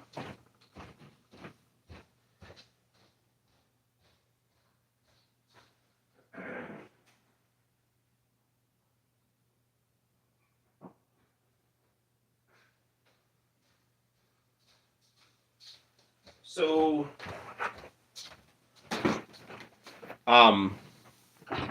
this right here is my envelope full of art that I sell. Pretty much any video that you see on the YouTube channel, I'm going to be selling that artwork. But here's some stuff. Here's a Sailor Moon that I have. That's like just this kind of like Sailor Moon MySpace design. Going to be selling that. Everything you see I sell for $5. Spider-Man and Mary Jane also selling for $5 right here. Sonic and Madonna right here, also selling for $5 right here. Sonic and Madonna. Batman, Joker, and Harley Quinn, $5, absolutely. You should make an omnibus artwork of all the art you ever did. That's a really flattering and cool idea. Here is Hot-Blooded Detective Joe and Tifa right here. Another artwork that we'll be selling. Hot-Blooded Detective Joe, was the dropped Final Fantasy VII antagonist who was a, kind of like a good-hearted detective chasing Avalanche. So there's that. We also have Zelda and Link right here. So that's another one we got for sale. Zelda and Link. We have the Japanese manga Spider-Man that was drawn by the mangaka who did Crying Freeman. And I really liked the... I like that manga a lot from what I've read of it and the YouTube videos I've seen about it. I've got a couple issues of it, and I really would like to actually get the Japanese manga, even though I can't read Japanese, but I love the artwork in it and the characters. So, Japanese Spider-Man from the 70s, Wolverine, and Yuriko, I believe was her name. This was from a Wolverine. This is kind of like my interpretation of Rob Silvestri Wolverine comic cover. So there's that. Cable and Boom Boom. Buy 3 of Noel's pictures and get a free matcha latte. Free matcha latte? I thought this was a broom closet. We just opened more Japanese Spider-Man right here. So yeah, web slinging right here. Also for sale. Will be for sale. Kenny Omega and the Young Bucks right here. So got the Bullet Club in full effect. Kenny Omega and the Young Bucks, Bullet Club for life. Got that for sale. We've got Evil Ryu fighting Cammy. Right here. And like Evil Ryu's got Daigo Umehara on his fist, which is always interesting. So yeah, good fun stuff. Evil Ryu fighting Cammy.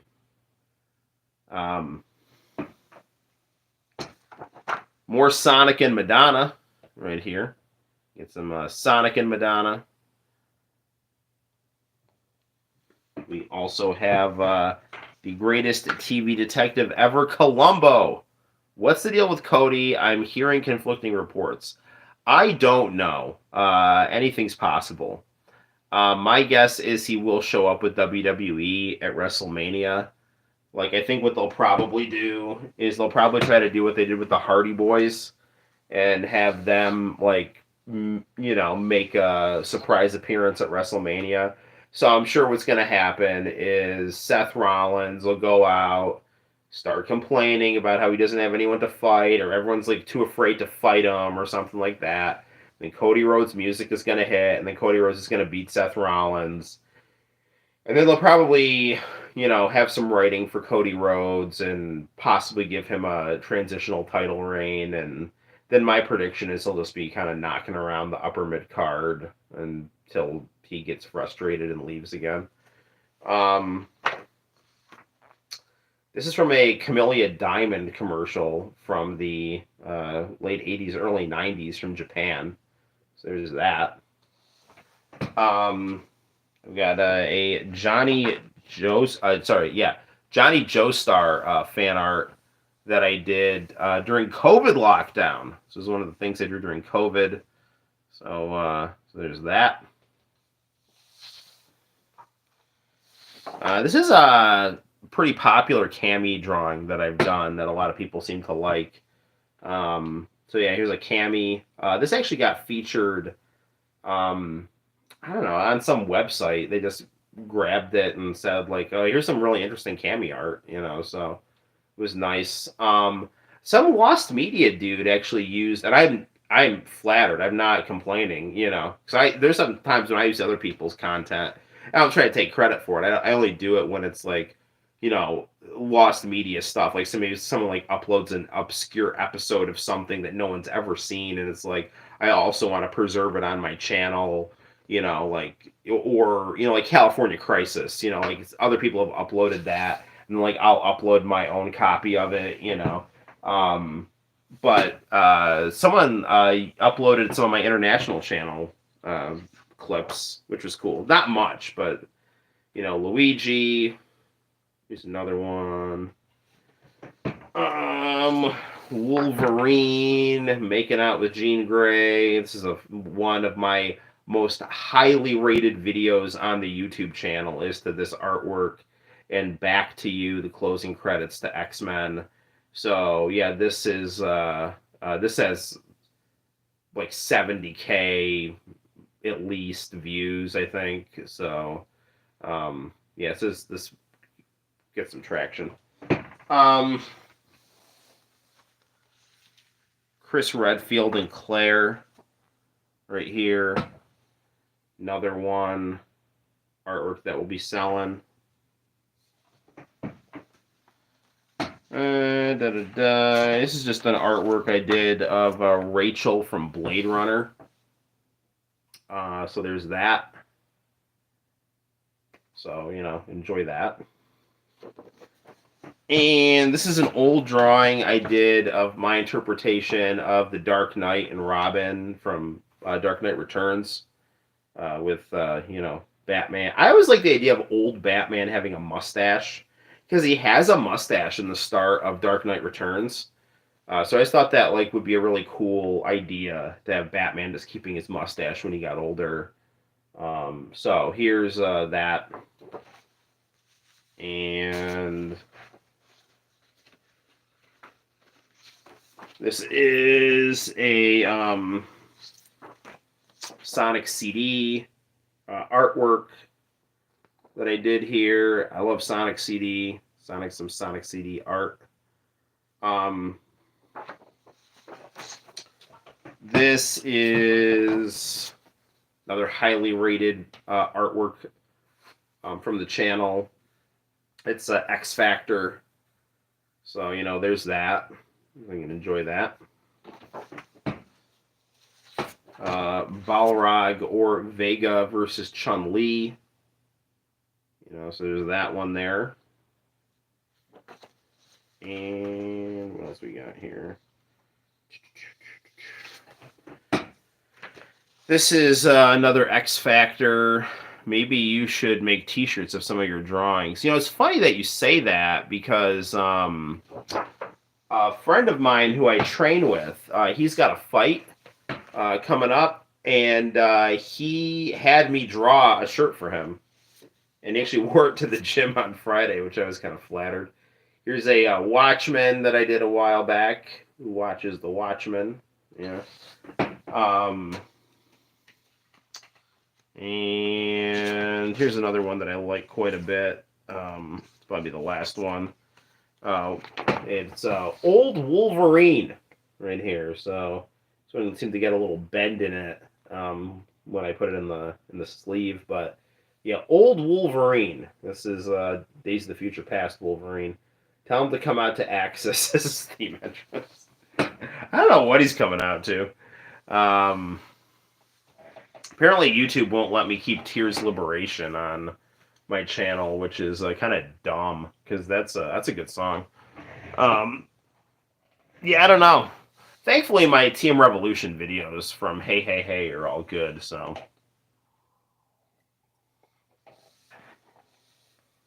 you know what we should play? I got a RGB out for my PC Engine. Let me show you that.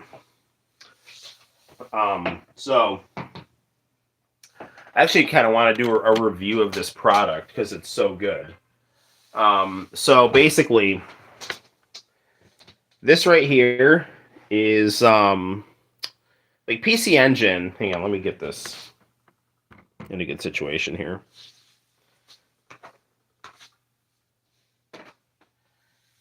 I should look into getting some Jaguar emulation and ROMs going on that Super Console X. So I was actually planning to play Doom on the stream anyway. So anyway, so this right here is the PC Engine, okay? And PC Engine has this expansion spot in the back for a AV hub, And so right here, this is something that lets you do plug and play RGB out, and it uses the you can either do composite video out. There's something for I think it's called RGB sync that lets you do that. But then the thing that is I think the easiest to use is this also utilizes a Model 2 Sega Genesis SCART cable. It's got the little DIN. So you can, if you have a Model 2 Sega Genesis SCART cable, it will work on this, and it works really, really well. So my PC Engine, I was kind of not struggling with, but it was a little tricky because it uses only RF out, which does have its charm. You get a little kind of that, kind of fuzzy, warm aesthetic. But on American televisions, you gotta really try to find like the higher channels, and whatever like can kind of like hit the frequency of Japanese channel 1.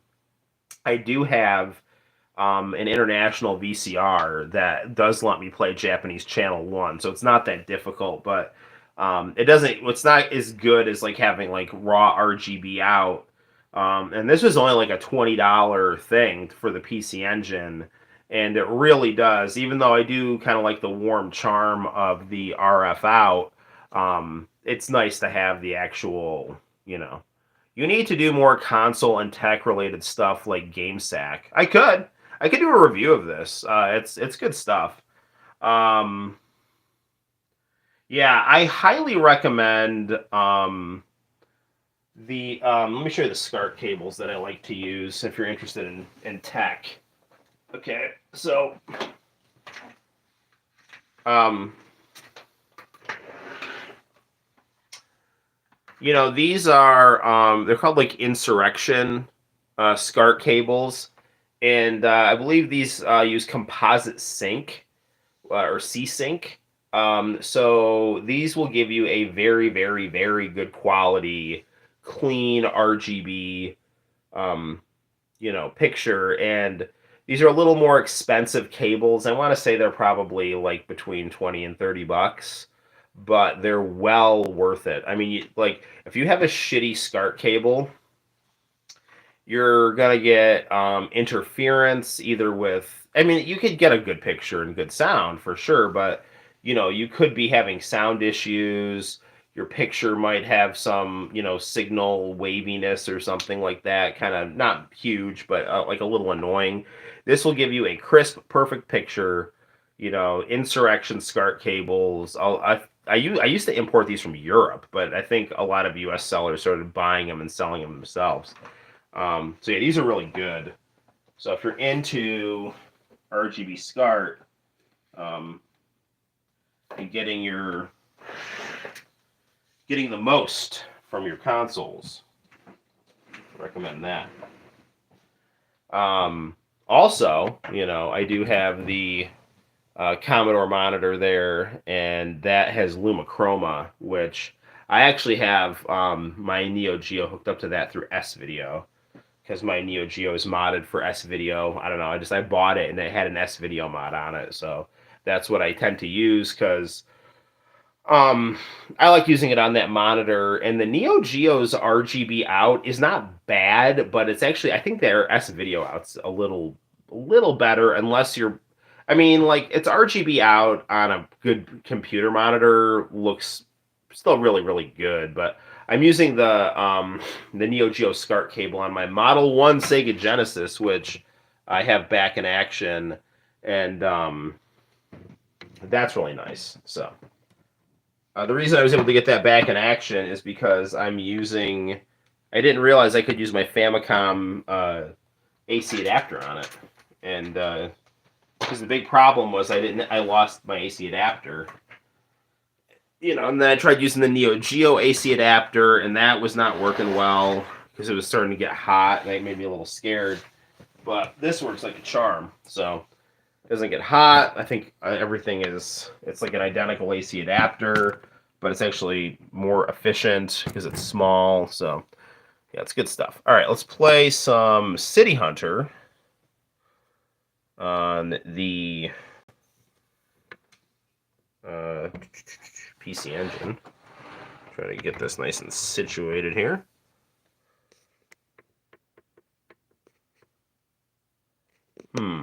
Whoa. Got like some 90s music video stuff going here. Alright, that works. Okay. Now to plug this in. Just gonna swap out the back cord on the Famicom. Slide that into our good friend, the PC Engine. And away we go.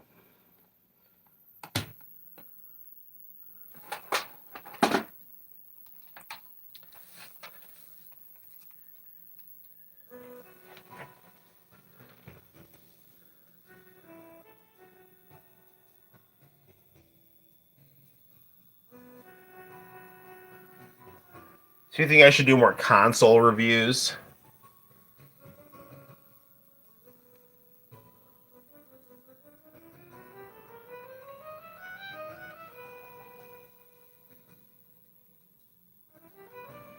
I like GameSack. Didn't one of the guys leave?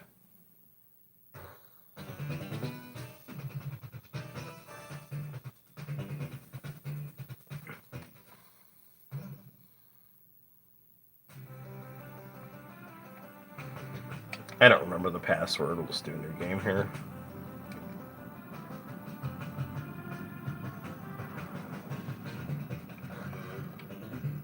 This game looks great, and with the RGB.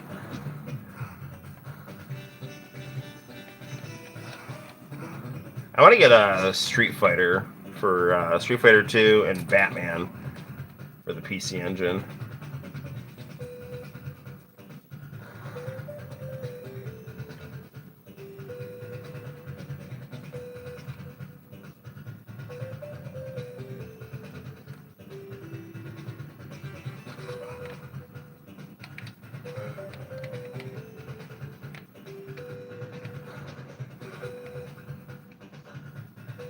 I love City Hunter. It's a good show.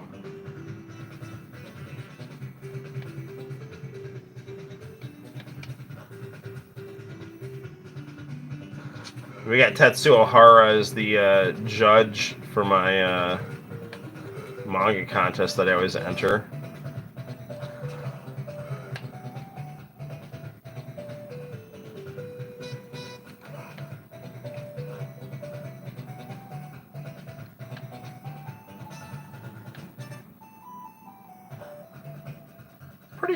Pretty shocked that there weren't more City Hunter games.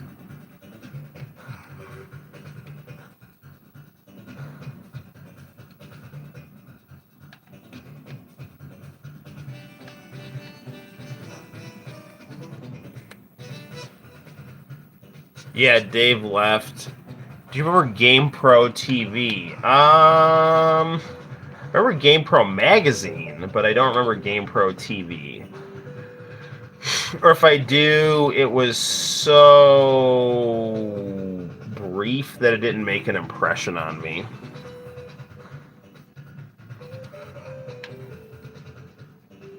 Was it good?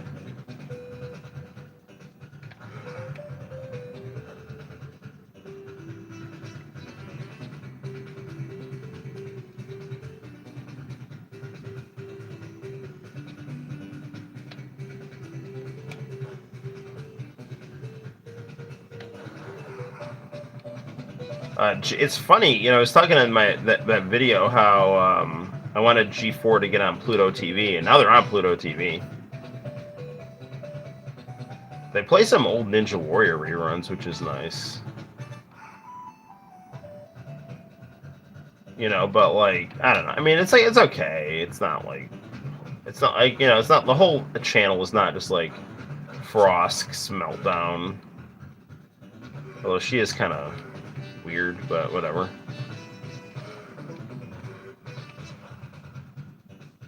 Kind of lacks the warmth of her predecessors, but she's reasonably funny.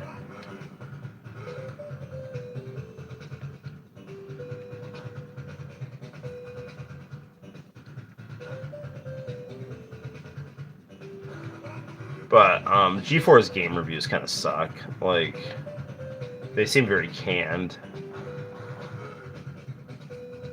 It was really funny though. I was like at GameStop yesterday, and like they were trying to like sell me Hogwarts Legacy, and I like legitimately was like biting both my lip and tongue not to burst out laughing, because I just remember Frost trying to say like Hogwarts Legacy is this like PlayStation killer.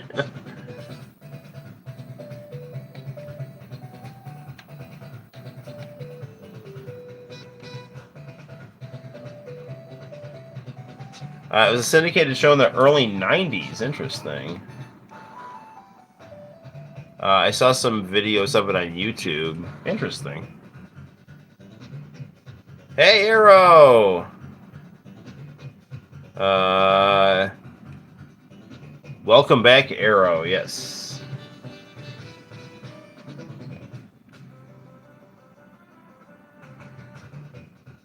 I didn't realize that was the. I didn't realize you could like walk out of the level.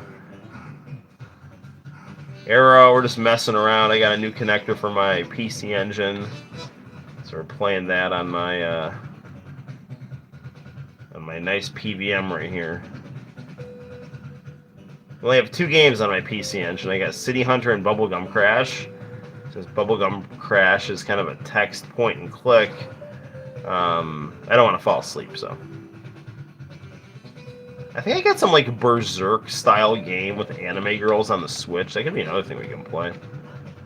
But yeah, Arrow, we watched an Atari Jaguar infomercial. It was a lot of fun. I enjoyed myself.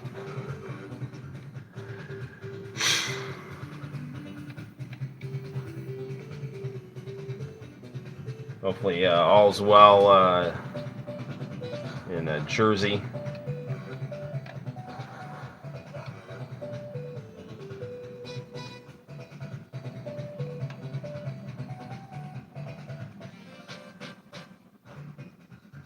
Okay, got a key, so that's good.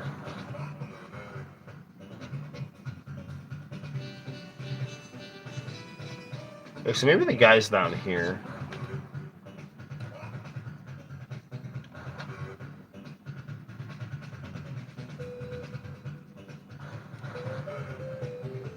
Because there was some guy who's like, who are you?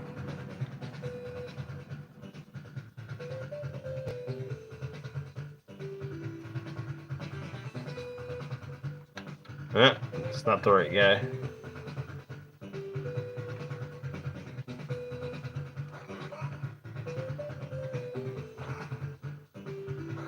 I do have to work tomorrow, so I can't go like crazy late on the. Darn it!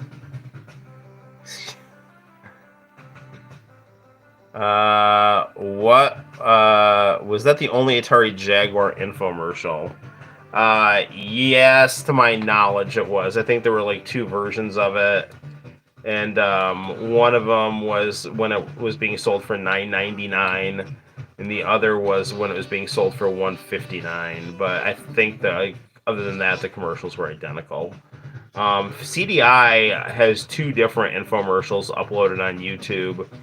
One is this really weird one where this guy is like talking to this like weird like Hal from 2001: A Space Odyssey, asking it for the meaning of life. And the meaning of life is Berenstein Bear's Cran Master for the Philips CDI. But the other one is like much better. It's not bad. The first one I described wasn't bad. It was just kind of weird. But the one before that, I can show you. It's like these competing repairmen, and one of them just his silver bullet is just always give someone a CDI because it will replace a broken VCR, broken computer, and a broken video game console. You know what with hot new movies like 4 Weddings and a Funeral. It's just too sweet, as the NWO would say.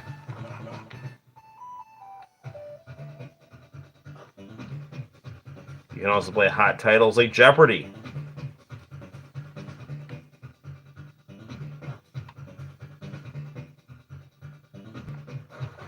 There is like a good live action motion video game that I've heard is like really good about some guy with a bomb in his brain, and I can't think of the name of it.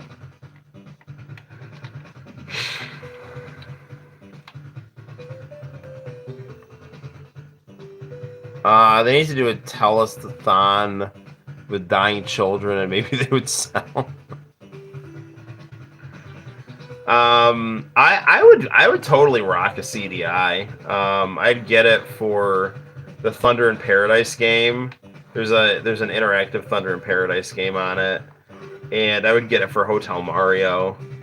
You know, it's funny. Everyone says how horrible that the Philips CDI and Nintendo games were, but you can actually find YouTube footage of a Super Mario Brothers style game, a Super Mario World style game on the CDI that looks like Super Mario World, and it kind of makes me wonder if they had ported over something that they were working on the Nintendo PlayStation to the CDI, because it looks really good.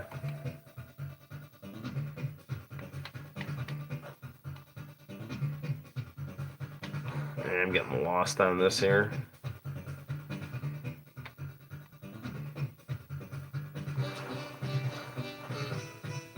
But yeah, nothing's better than Absolutely Rose Street. That's just one of my all-time favorite infomercials.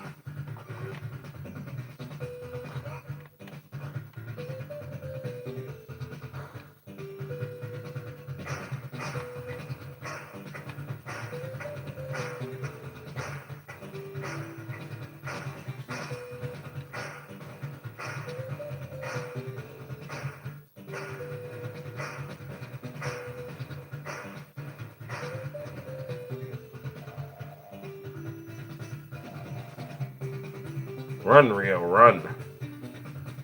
I hope there's a payoff at the end of this room. A lot of obstacles.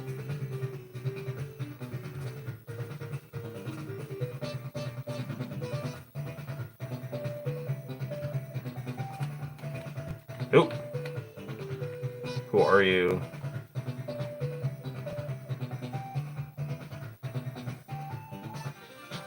Got an ID card from this lady who's all tied up here.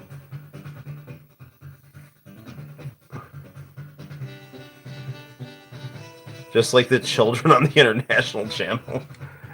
Yes. For just pennies a day, you can help someone get a Philips CDI.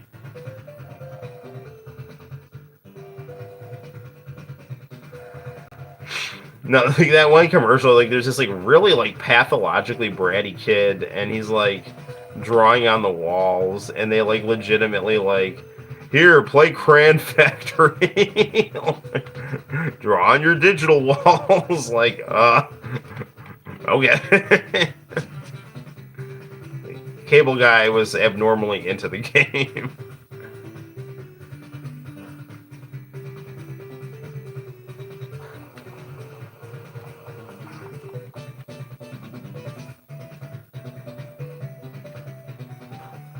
I just took out a flamethrower girl. I need some HP here.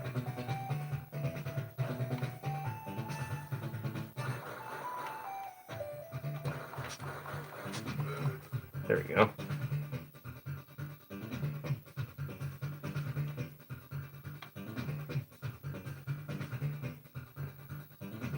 I do like this game a lot, but it's kind of relaxed and quasi-monotonous tone is making me a little tired.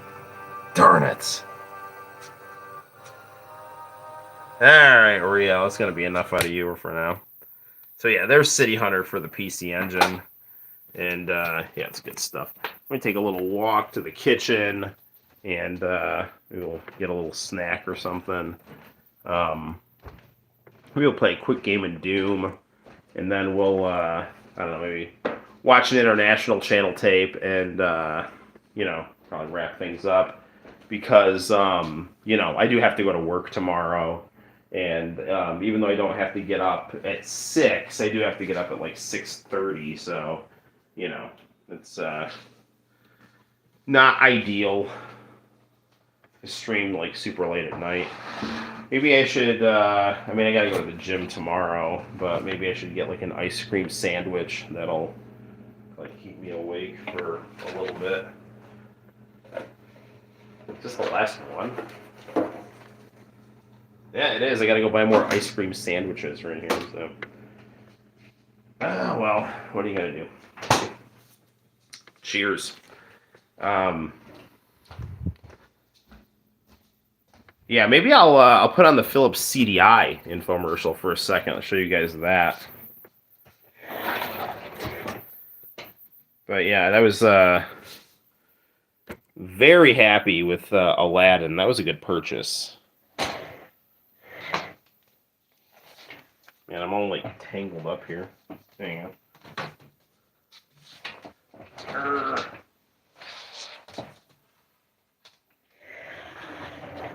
But yeah, I mean, I've said it a million times. Nothing's better than Absolutely Rose Street if you're looking for infomercials. Wrestling, I told you guys, like wrestling and gaming and I got to be like kind of friends because I did a rebuttal to his video on Absolutely Rose Street where he was kind of shitting on it. And I was like saying, yeah, man, you're wrong for this reason, this reason, this reason. And he was like really friendly about it. He's like, dude, thanks for making a response to my video. I'm like, thanks for getting the word out, you know, not just about my video, but about like he's actually like really liked Absolutely Rose Street, but his way of like talking about it was to kind of like make fun of it. So, and I was like, I don't know, it's like very defensive. I'm like, this does not suck. You know? So, you know, all right, anyway, let's check out this CDI one here. Do.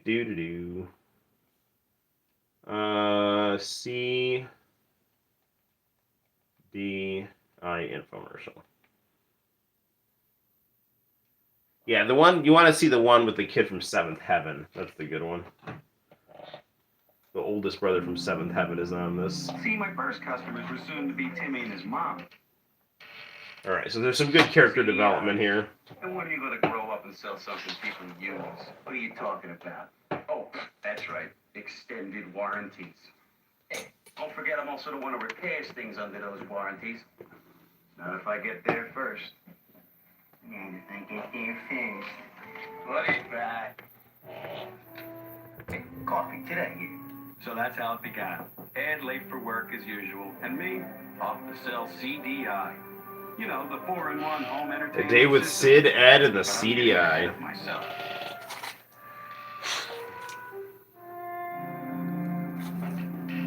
Timmy is a jerk, man. Timmy is not cool. See, my first customers were soon This to be is this Timmy weird and little Mom. bratty psycho. The game on Dad's new CD-ROM computer was more than they bargained for. Don't touch anything, okay?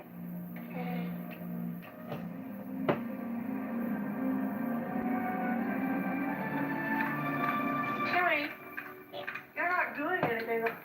Oh, no. Dude, like, the mom said, like, don't touch it, and he's just, like, being a huge douche about it, like... So, like, oh, I'm sorry, did you not understand, like, when I said don't touch it? Did that mean to, like maliciously disobey me and then wipe the hard drive on my computer? You toe-headed brat? Like, what the freak, man? I don't think of me as stealing Ed's customers, so much as steering them in the right direction. Robin Hood for the information age, if you will. So the difference between, like, Sid and Ed is that, like, Ed wears a toupee. So, you hit a pothole on the information superhighway, huh? Wow, that was fast. We ready? Yeah, the computer is right over there. Uh-huh. But, the computer's over there. This goes in here, and That is a big old Philips TV. goes in here. There you go. All fixed. But it was the computer that was... What's that? CDI. Compact disc interactive. It plays everything from music CDs to educational games. All through your television, all on its big screen, and all in full motion digital video. But more importantly, though, it helps keep Shorty over there. Timmy! Trashing Dad's computer. What the freak, man? What the hell is wrong with you? Crayons, huh? That kid is like, just like, who does that? Like, you know what? I'm just gonna go to start like drawing on the wall. Like, F you, mom. Like, Close it, and now let's play. I really want to get one of those CDI bags. So, I mean, I see, like, for my teaching, the key to dealing with my problem students is to have them play the Philips CDI crayon game. Check this out. Once you've collected your time card, you're free to roam the plant, trying everything from creating your own colors in the custom crayon department to fixing the factory's machines. Might I add, it's a great interactive way to teach problem solving. I mean, just look at this. You've got mixing and matching, sorting and solving, and if they aren't solving and sorting or mixing and matching, they're figuring out pattern recognition. We said information superhighway before the internet. I remember those days. Yeah. Remember me? Hey, the CD-ROM? Funny you should mention the CD-ROM. Oh? CDI here has everything you'd get in a CD-ROM. That's a really cool bag. With CDI, you just put in your disc and play. No loading problems, no complicated equipment, nothing. I mean, CDI plays educational titles, music CDs, movies like Four Weddings and a Funeral. Games, 4 weddings and a funeral. I have got to get that. It's a real beauty. You're gonna love this. Chaos Control, sound familiar? The year is 2071. Aliens have invaded the solar system, and the fate of the planet rests upon you. Swooping and swerving, flying through the Manhattan skyline. You know, people like crap on full motion video, but I really like full motion video games. You've got 3 more missions to keep you. I mean, they vary in quality like anything, but I really like the look of them, and sometimes they're a lot of fun. You're fighting for liberty. One that I really enjoy that a lot of people criticize is the Power Rangers one. I'm sorry. Listen, I'm sure my husband... Or if Apple had a Pippin infomercial. That is a good question, man. I think I would like to try... My husband. You know, he bought the CD-ROM. And he has all his favorite golf games on it. Palm Springs Golf. Check it out. The entire game is played against real footage from 18 of the most recognized in Palm Springs. Every shot is recreated. There's a really funny game on the Saturn called like Pebble Beach Golf, and it's just got this like fat golfer that looks like Wilfred Brimley, like in full digitized mode, saying like weird stuff to you like golf. You like bears, Timmy? Why not try it on this here optional roller controller? That optional roller controller is pretty. I mean, CDI has games to teach spelling. I personally found the Berenstain Bears to be kind of obnoxious. With Berenstain Bears, to play at the fair, kids have to first learn responsible behavior. In touring the house, kids are learning mathematics. And at Lizzie's tea party, you're even learning manners. You know, the things you use throughout your life. But our computer has a CD, which... What it all comes down to is this. Computers are great for computer kinds of things, but let's face it, computer makes for a very fragile, not to mention expensive game machine. Well, that's where CDI comes in. It's everything you use your CD-ROM for and then some. CDI offers both education and entertainment. All for your television, all in CD quality surround sound, all full screen, and all in full motion digital video. And if that wasn't enough, CDI is so simple anyone can use it. Which keeps Junior here from playing the computer on Superbox. Ooh, nice one. Yep, no need to thank me. I'm just here to help. Well, my mission in life was to introduce people to the wonders of CDI. Ed's mission was to make as much while doing as little as His possible. evil alter ego, who's clearly wearing a toupee. Right leg. Let's pick it up and go. Ah, the Kathy Smith personal trainer. Now, with the Kathy Smith workout disc, you can work out as much as you want without having to drag Timmy here to the gym. You tailor your training to your individual goals. Watch this. See that? It even keeps your program on file. You can change pace in the middle of a workout. Vary your training. Oh boy, I mean, just look at that. Muscle toning, body sculpting. There's aerobics, aeroboxing. Why, you'll be sweating with the sveltest in no time. Not only is it a great way Does to the guy have an get in eye shape, patch? it's a great way to stay in shape. Of course, You get the full badass experience. You can get some like cool badass with an eye patch, dressed like Hager in Final Fight 3, can teach you how to box. Actually, I was thinking about... one of the Kathy Smith had a game. Yes, she did. 4 weddings and a funeral, perhaps? Dude, they are like really pushing this 4 weddings and a funeral thing. That is like 3 times in this scene they've talked about 4 weddings and a Actually, I was funeral. thinking about... The racy political murder mystery voyeur. The educational children's game, Sticky Bear Math? Jeopardy? I thought you'd never ask. Ah, ready to pit wits with Alex himself, eh? You bet. This is Jeopardy! Let's put the dollar values on the board. How about American history? You're good at that. Yep, don't you two worry about me. I'll let myself out. Aw, First president of the United looks States. like little Timmy, Yes, Timmy. Good job. like little Timmy Happy New Season. isn't all evil, so that's good. He's kind of like an anti-hero, really, you know. He's like Vegeta. You know, he's like a horrible person, but he's got some redeeming qualities that ultimately make him sympathetic. 20 You minutes know. after me, and he's been late ever since. Now that you know what Compact Disc Interactive has to offer, The guy is it's clear Sagat. why CDI Yes. CD for your TV. With CDI, So this you'll next scene, they experience have like digital the video older with brother from compact Seventh disc Heaven sound and his feature on friends television. are CDI playing something that delivers looks like a CD-ROM, Sega Genesis that they VCR, break, video game unit, and then, you CD know, they are player, all enlightened in to the one. ways of the And it's CDI. yours for just 8 payments of only $62.50. CDI offers over 200 titles like the cinematic adventure Burn Cycle. Burn There are Cycle, that's the name of that. discs like Berenstain I kept thinking Bears, Burn Notice, but that was a show on titles like USA. Peter Gabriel's Explorer 1, or in-depth reference works like Compton's Interactive Encyclopedia, and movies. I like how they say that all Compton's released Interactive with new Encyclopedia releases every month. is like a $300 Plus, value CDI when it's also just a brings CD. music CDs, making Like, Compact Disc Interactive a like, must what? for your home entertainment system. And CDI offers over it's like, you do know that like CDs are between like $1 and $20, right?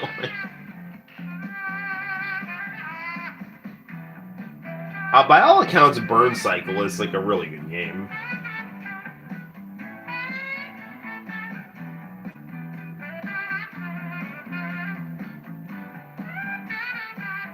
Order the Magnavox CDI player now, and you'll also get 6 pieces of incredible software included free with your purchase. I'm not recommending this, but I was like searching up CDI stuff on eBay, and there's a legitimate CDI game called A Guide to Lovemaking. What?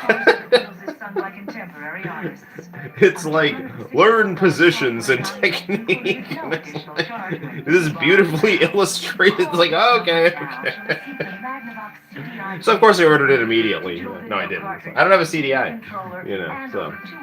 About $500 for a CDI. That's, you know.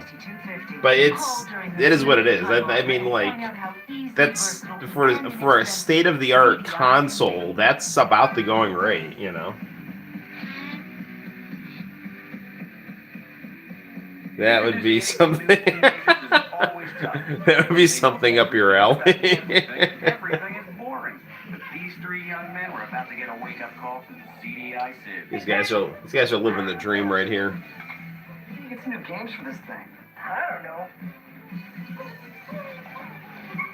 Hey, can we watch what you're doing? I mean, I can play this in my sleep. Yeah. See, you know, I don't understand why they're like complaining about an easy video game. Like, I find easy video games relaxing and fun. Look what you've done. Why are you blaming me? What do you think? Oh, sure. Put it on the shelf. No one will know. I wish. My dad plays this thing all the time. What are we gonna do? I know. Tell him he came home. It was already broken. Tell him the house was haunted by a poltergeist.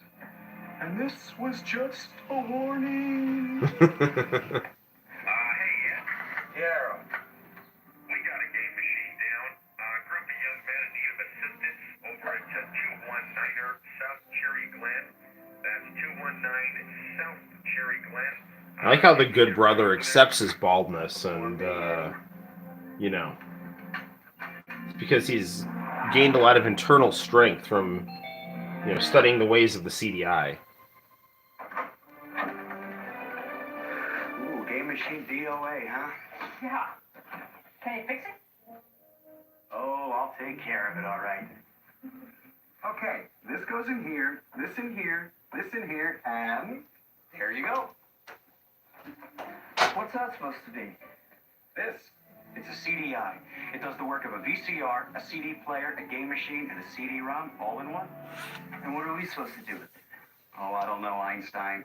I'll go out on a limb and say, watch movies, listen to compact discs, play games, interact with multimedia titles. Uh-huh, neato. Now, can you fix the machine so we can get back to our game?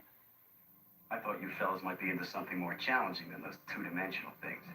You know, something with full motion digital video, killer graphics, a plot. Like what? You boys think you're man enough for Burn Cycle?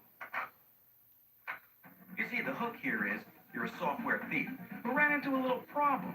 Someone finds out what you're up to, and now you're running around with a cyber virus in your skull. And unless you can figure out how to get it out in the next 120 minutes, kaboom, you'll be re-wallpapering. The game looks like a cool, gritty version of Tron.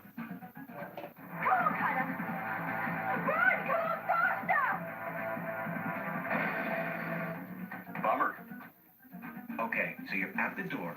Go into your handbag, set the bomb, and... No, you need more time.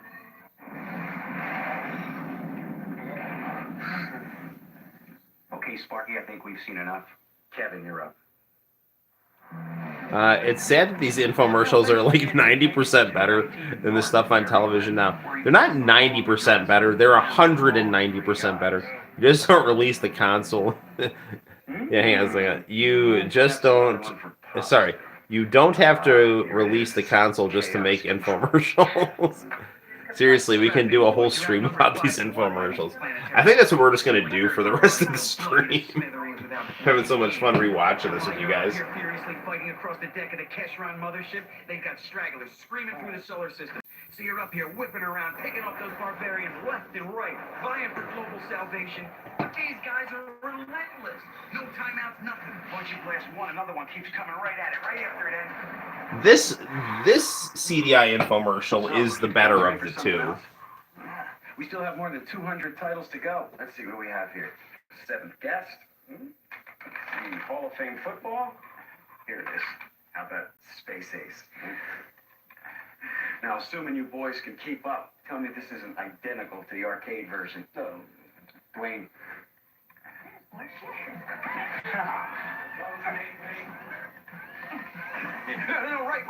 The only thing about the other infomercial is that they actually show one of the Zelda games. Over. All on your big screen TV. Energize. And all with full motion digital video. Up. And all with CD sound. Wow, that's killer sound. Boys, what it boils down to That is killer sound. What you have here is an incredibly It's because it uses compact disc audio. playing everything from interactive titles to music videos to audio CDs, all in one self-contained system that just hangs out in your living room. I mean, CDI has something for everyone. You have Compton's Interactive Encyclopedia to help you with your homework, Kathy Smith's workout disc for your mom, Sticky Bear Math for your little brother, Palm Springs Golf for Pops. It plays full-length feature movies for the whole family. And you know what me and my cool 90s guy friends like to do? We like to order a pizza, get our CDI out, turn the lights down, and watch 4 Weddings and a Funeral. That is, what we do in between, like, skateboarding and listening to rock music. And wearing, brightly colored shirts and Bermuda shorts. You'll actually get something constructed done. Now that you know what Compact Disc Interactive has to offer, it's clear why CDI is CD for your TV. With CDI, you'll experience... rumor has it that Nintendo was not going to dump Sony, but then they saw this infomercial, and they were just like, hey, I'm sorry, I gotta go with the CDI. We got 4 Weddings and a Funeral, and Berenstein Bears Cran Master, and Burn Cycle. I mean, what do you guys got? There are educational discs like Berenstain Bears, interactive music titles like Peter Gabriel's Explorer 1, or in-depth reference works like Compton's... And of course, Peter Gabriel's Synth Master. New releases every month. Plus, CDI also plays music CDs, making Compact Disc Interactive a must for your home entertainment system. And CDI offers over 200 titles with new releases every month.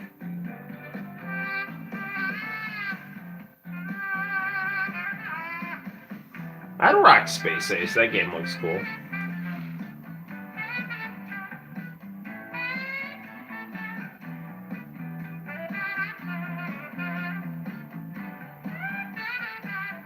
Order the Magnavox CDI player now, and you'll also get 6 pieces of incredible software included free with your purchase. Compton's Encyclopedia, the animated adventure Space Ace, the thrill ride Chaos Control, the kids' classic Berenstain Bears, a blockbuster movie, and the music CD Shared Vision. The songs of the Beatles is sung by contemporary artists. Oh, I don't know. That songs of the Beatles sung by contemporary artists sounds pretty bad. Like, I'd probably, pay someone $265 to take that thing. All for just 8 payments of only $62.50. Call during this limited time offer. I'm personally not that huge of a Beatles fan.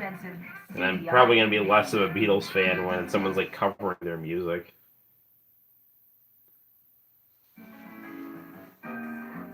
Finally, we came to Peter and Gina. This pair loves movies. Unfortunately, over the years, their VCR had developed quite an appetite, making my twin brother Ed a frequent visitor.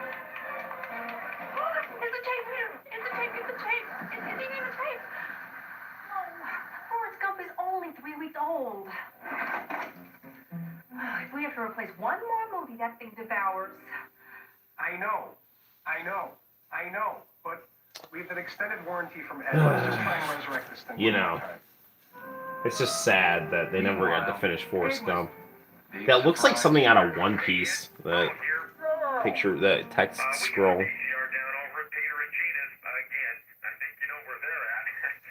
Which, of course, gave me plenty of time to show Peter and Gina movies on CDI. Which, of course, leads me back to the story.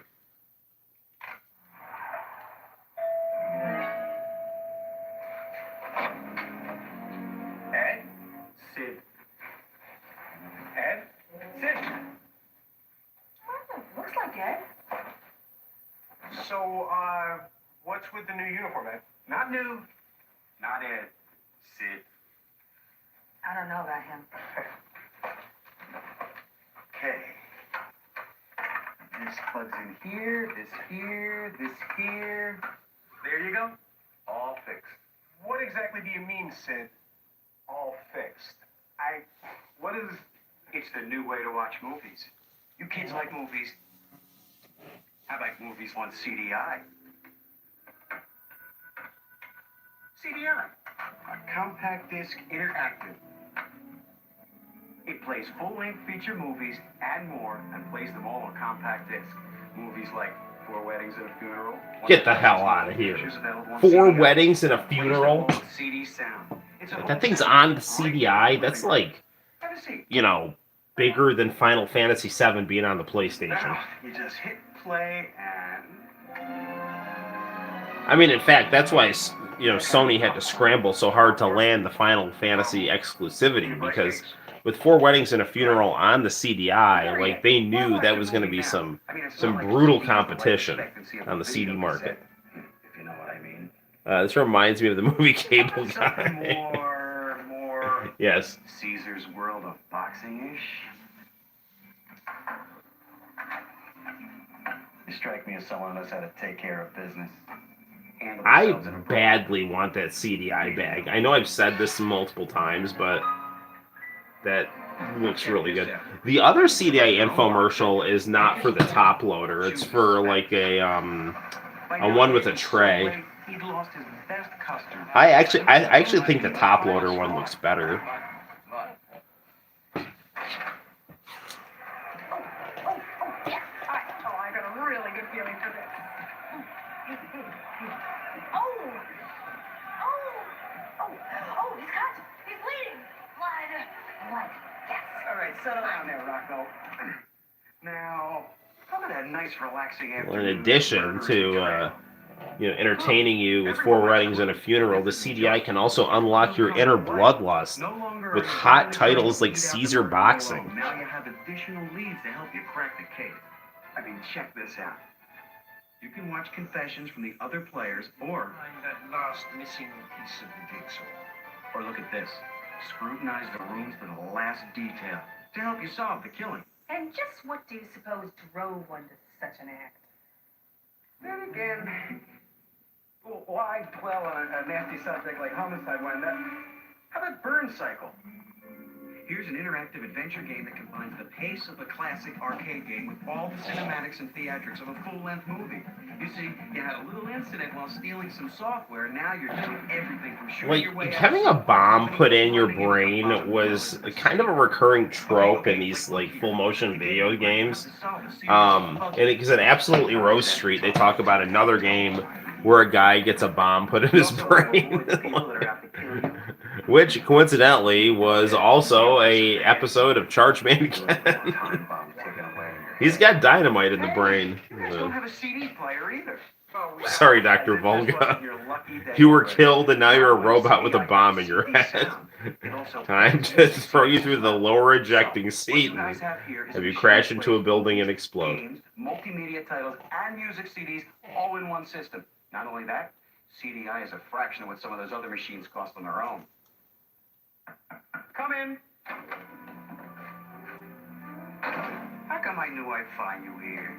Hey, Eddie! You think you can keep taking away my business? I got a thing going here. I know these people. These are my people. Who sold them their first extended warranty? Me. Who sold them their second extended warranty? Me.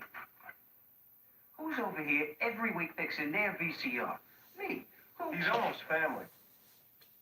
You hear that? Hey, Ed, have you seen this? Look at this. This is great. This is Mad Dog McCree. You know, the Old West. You and your trusty revolver. Outlaws everywhere you look. Hey, quitting time. Hey, nice shooting, buddy. Hey, you keep this up, I gotta find a new line of work. A minute with CDI, and years of rivalry just disappeared. Maybe it was all the CDI time. I do like the fact that this has a happy ending. They end up teaming up together to sell CDIs. It's very heartwarming, and you know, it has a very nice resolution in the end, and it shows how the CDI can really bring out the best in people. You know, so seriously, I would Four Weddings and a Funeral versus Hogwarts Legacy. What a dilemma! Listen, Hogwarts Legacy, you know, that needs to get on the level of Four Weddings and a Funeral. Because you know what, man? Like, you know, Four Weddings and a Funeral, not only is that an Xbox killer, a PlayStation killer, and, you know, a stiff competition for the Switch, it makes Hogwarts Legacy just look completely, you know, weak and useless, and it's a total waste of software. Yeah, I mean, really, once you sit down and watch Four Weddings and a Funeral on CDI, you know, you're gonna want to just take all your other video game consoles, put them on the front lawn, and let nature take its course. And if you ever get bored of watching Four Weddings and a Funeral, you can play Burn Cycle and then sharpen your wits with Compton's Interactive Encyclopedia. That game, the Compton's Interactive Encyclopedia, that is a $4,000 value, my friend. Software included free with your purchase. Compton's Encyclopedia. See? Yeah. Animated adventure Space Ace. The thrill ride Chaos Control. The kids' classic Berenstain Bears. A blockbuster movie and the music CD. And a guide to lovemaking with Bob Ross. $265 software value included no additional charge. It's like, to buy now. why isn't Bob Ross wearing clothes? CDI player, complete with digital video cartridges. This is like the worst joy of painting ever. Yet I can't turn it off. All for just 8 payments of only $62.50. Call during this limited time offer and find out how easy, versatile, and inexpensive CDI. Or you can just pay 8 payments of $62.50. This was done in 95. All of these were done in 95. So, you know, it's like, you know, a lot of people thought that absolutely... has been a paid advertisement from Philips Media. A lot of people thought Absolutely Rose Street was a novelty, but, you know, a lot of these consoles had infomercials. So, yeah, interesting stuff, man. Good stuff, good stuff. Here's the other one, which is okay, but it's nowhere nearly as charming as the original. So, actually, I think I think that was the original. There's one that's like The Meaning of Life, or it's called like The Wall or something like that. So yeah. All right, dude. Well, it is. I know. Well, let's real quick. We'll just see what's on the International Channel tape before we go. I know I said I was gonna play Doom, but it's like 1 o'clock, and I got to get up to work tomorrow. You know, that CDI. It's just like it's so captivating. I don't know what to tell you. All right, what do we got here?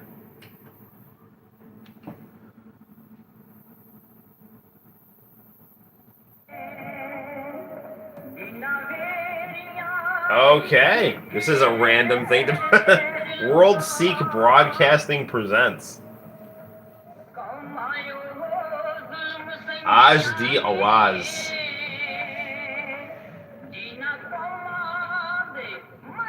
This is some aesthetic stuff, my friend. I guess that was enough of that. So, is that the end of the tape? Nope, nope, something's coming through. This is Gundam? Yeah, this is like the American broadcast of Gundam on Toonami. They didn't have the guts to play the Japanese closing credits. No, this is Toonami. They had the original Gundam on Adult Swim. Ready?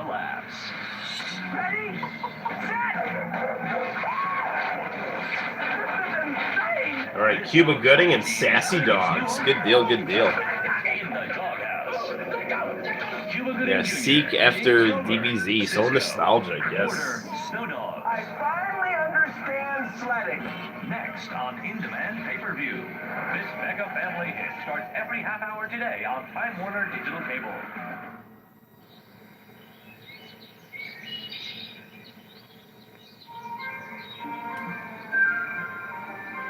Is that Horace Leachman? Maybe help you cross. Well, how do you do, little boy?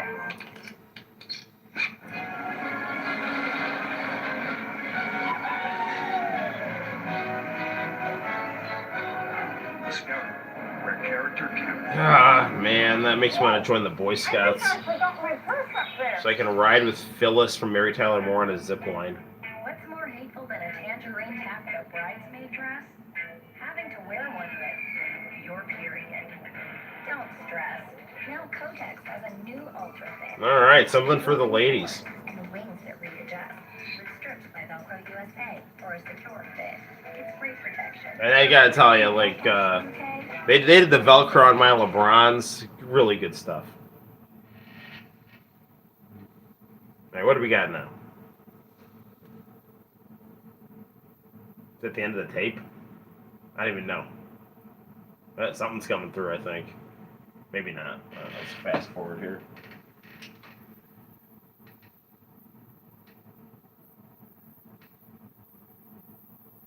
I think that might be it. Let me see.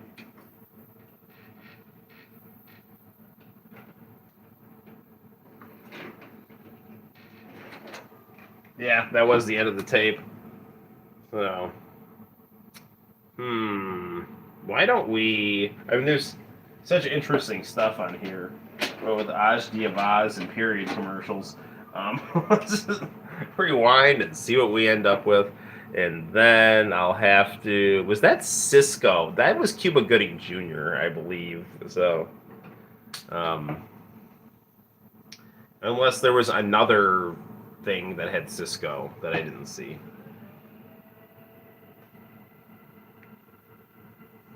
I want to say that Drew Hill did the opening to Hey Hey Hey at one point. Or Cisco did. Cisco or Drew Hill did. The opening to Hey Hey Hey at a certain point.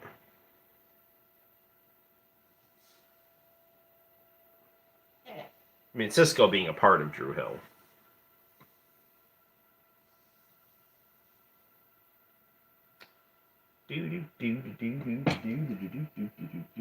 Let's see what we got.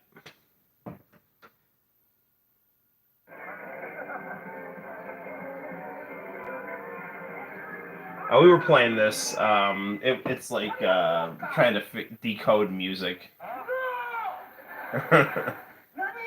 It's not Chage and Asuka.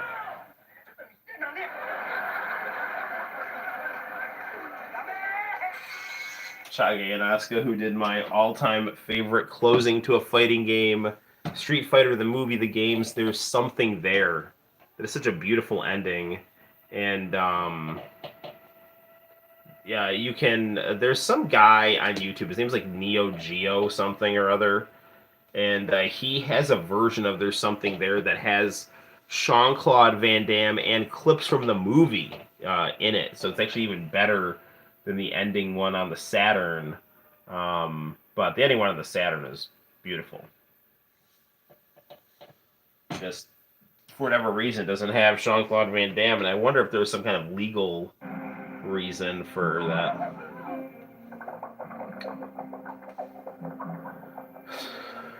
So we got Kid Buu here.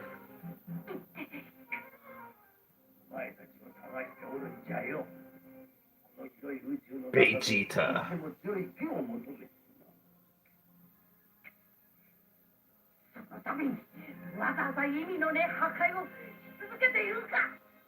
I don't want to get in too much trouble for showing this here. I think my last stream got banned in Japan because I showed We Got a Power, which is really stupid.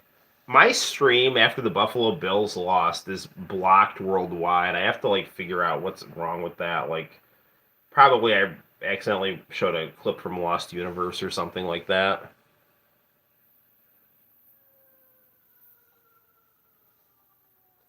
Oh, looks like the tape's slowing down. Must mean we're getting near the beginning of it. Let's see what we got here.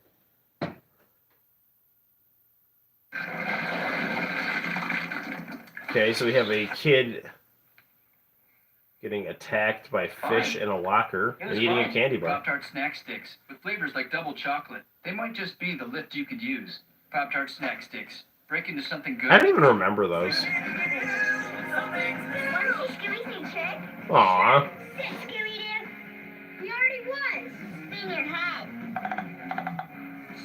So you can get like demon-possessed Scooby-Doo. Very nice, very nice. So what's your big trick? Watch. Pretty cool.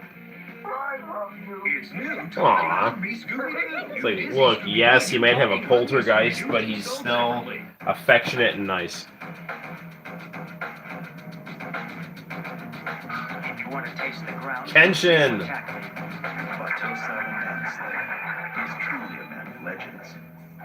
That girl takes every ounce of my revenge. Prepare yourself. See, we've taken our opponents too late, but I should upload this to YouTube. Within every fiber of your being, you are truly a manslayer.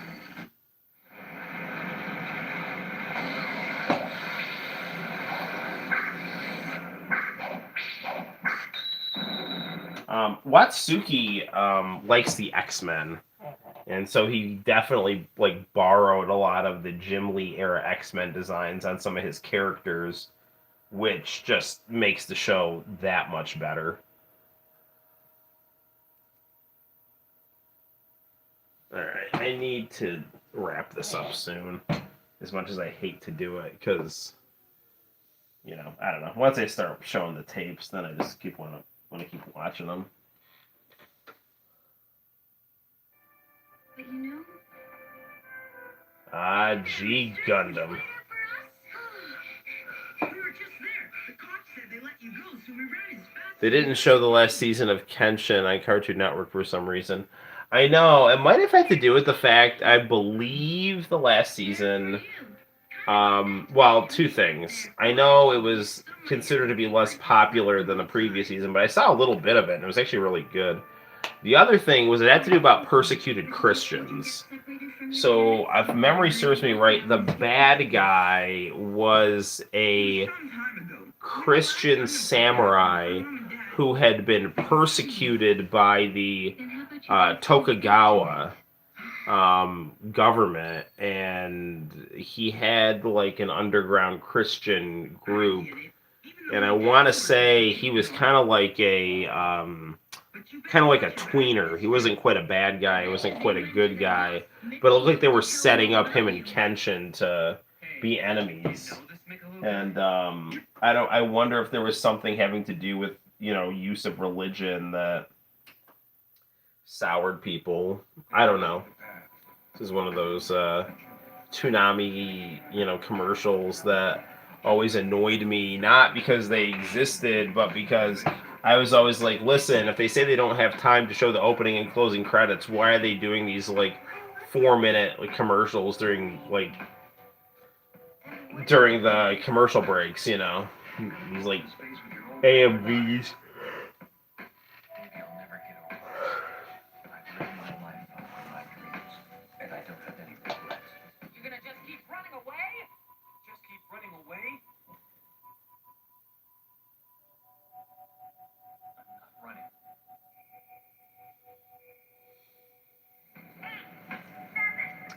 Outlaw Star. That was a good show, man.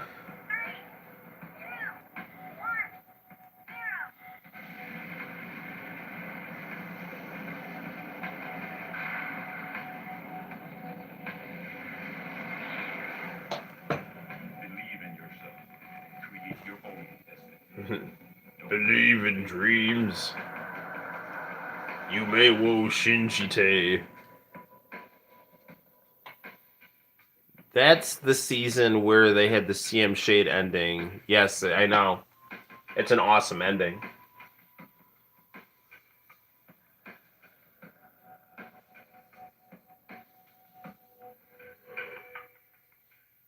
One third pure heart emotion.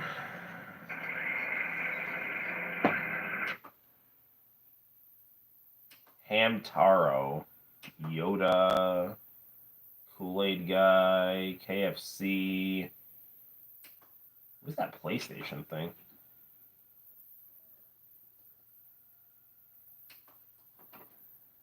Okay, so we got Fruit by the Foot. Now you can instantly win a trip for 4 to Hawaii or a Waymo summer gift pack. Look on specially marked boxes of Fruit by the Foot or send a 3x5 card to P.O. Box 2620, Stacy, Minnesota 55078.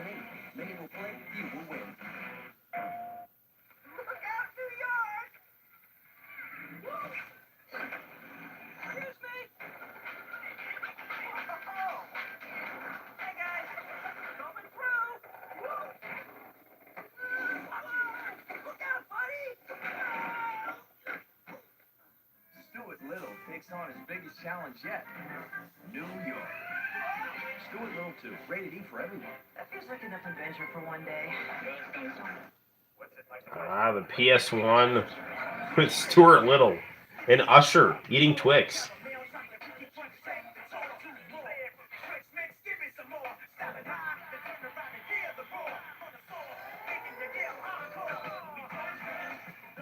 Okay, so in addition to the Philips CDI infomercial being better than pretty much everything on television right now, this Usher Twix commercial is also better than everything on the radio right now.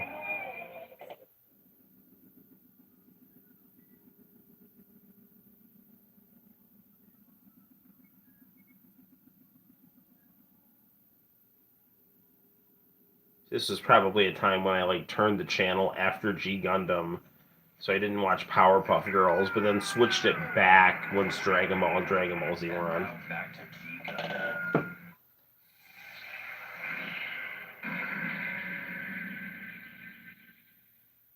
Nice bumper. I want to hear Flying in the Sky. This is the first episode. That's like Nero Gundam. It's not like Nero Gundam. That is Nero Gundam. The evil Roman Emperor Gundam.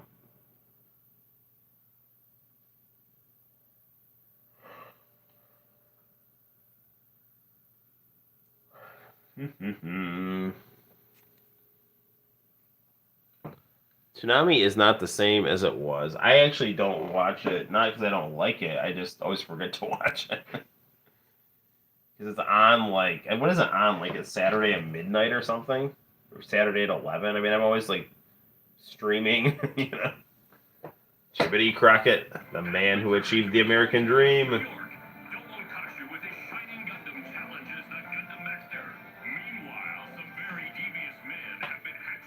This makes me happy that I box.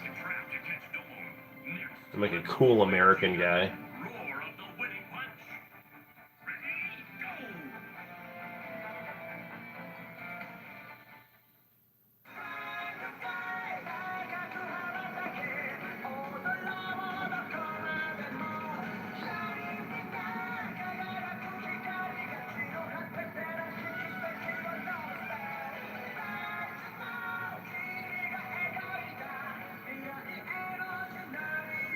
Shuffle Alliance.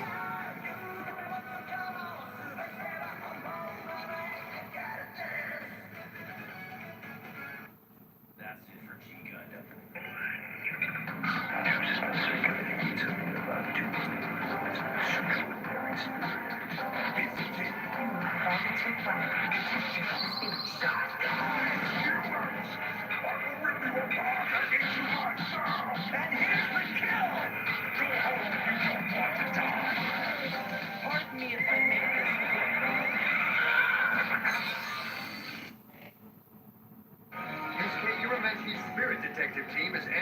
notorious demon competition, the Dark Tournament. Kuwabara took the first fight against Man, Kuwabara is the child best. member of the Rakuya. Okay. I sadly need to stop this here. But, yeah, good stuff. So, what did we learn tonight?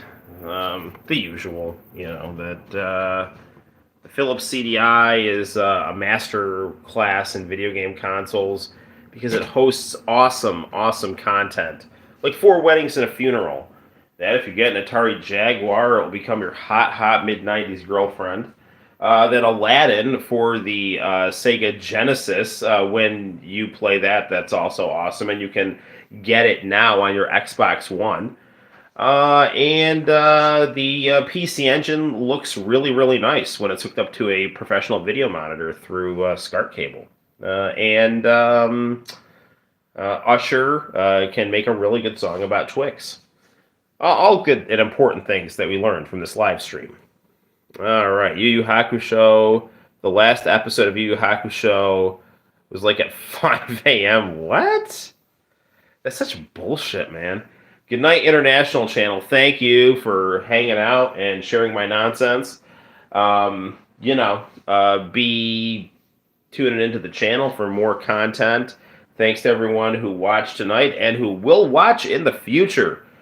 So until next time, guys, my name is Noel. You take care, and I will see you in the very near future for more live streaming and YouTube nonsense. Bye-bye.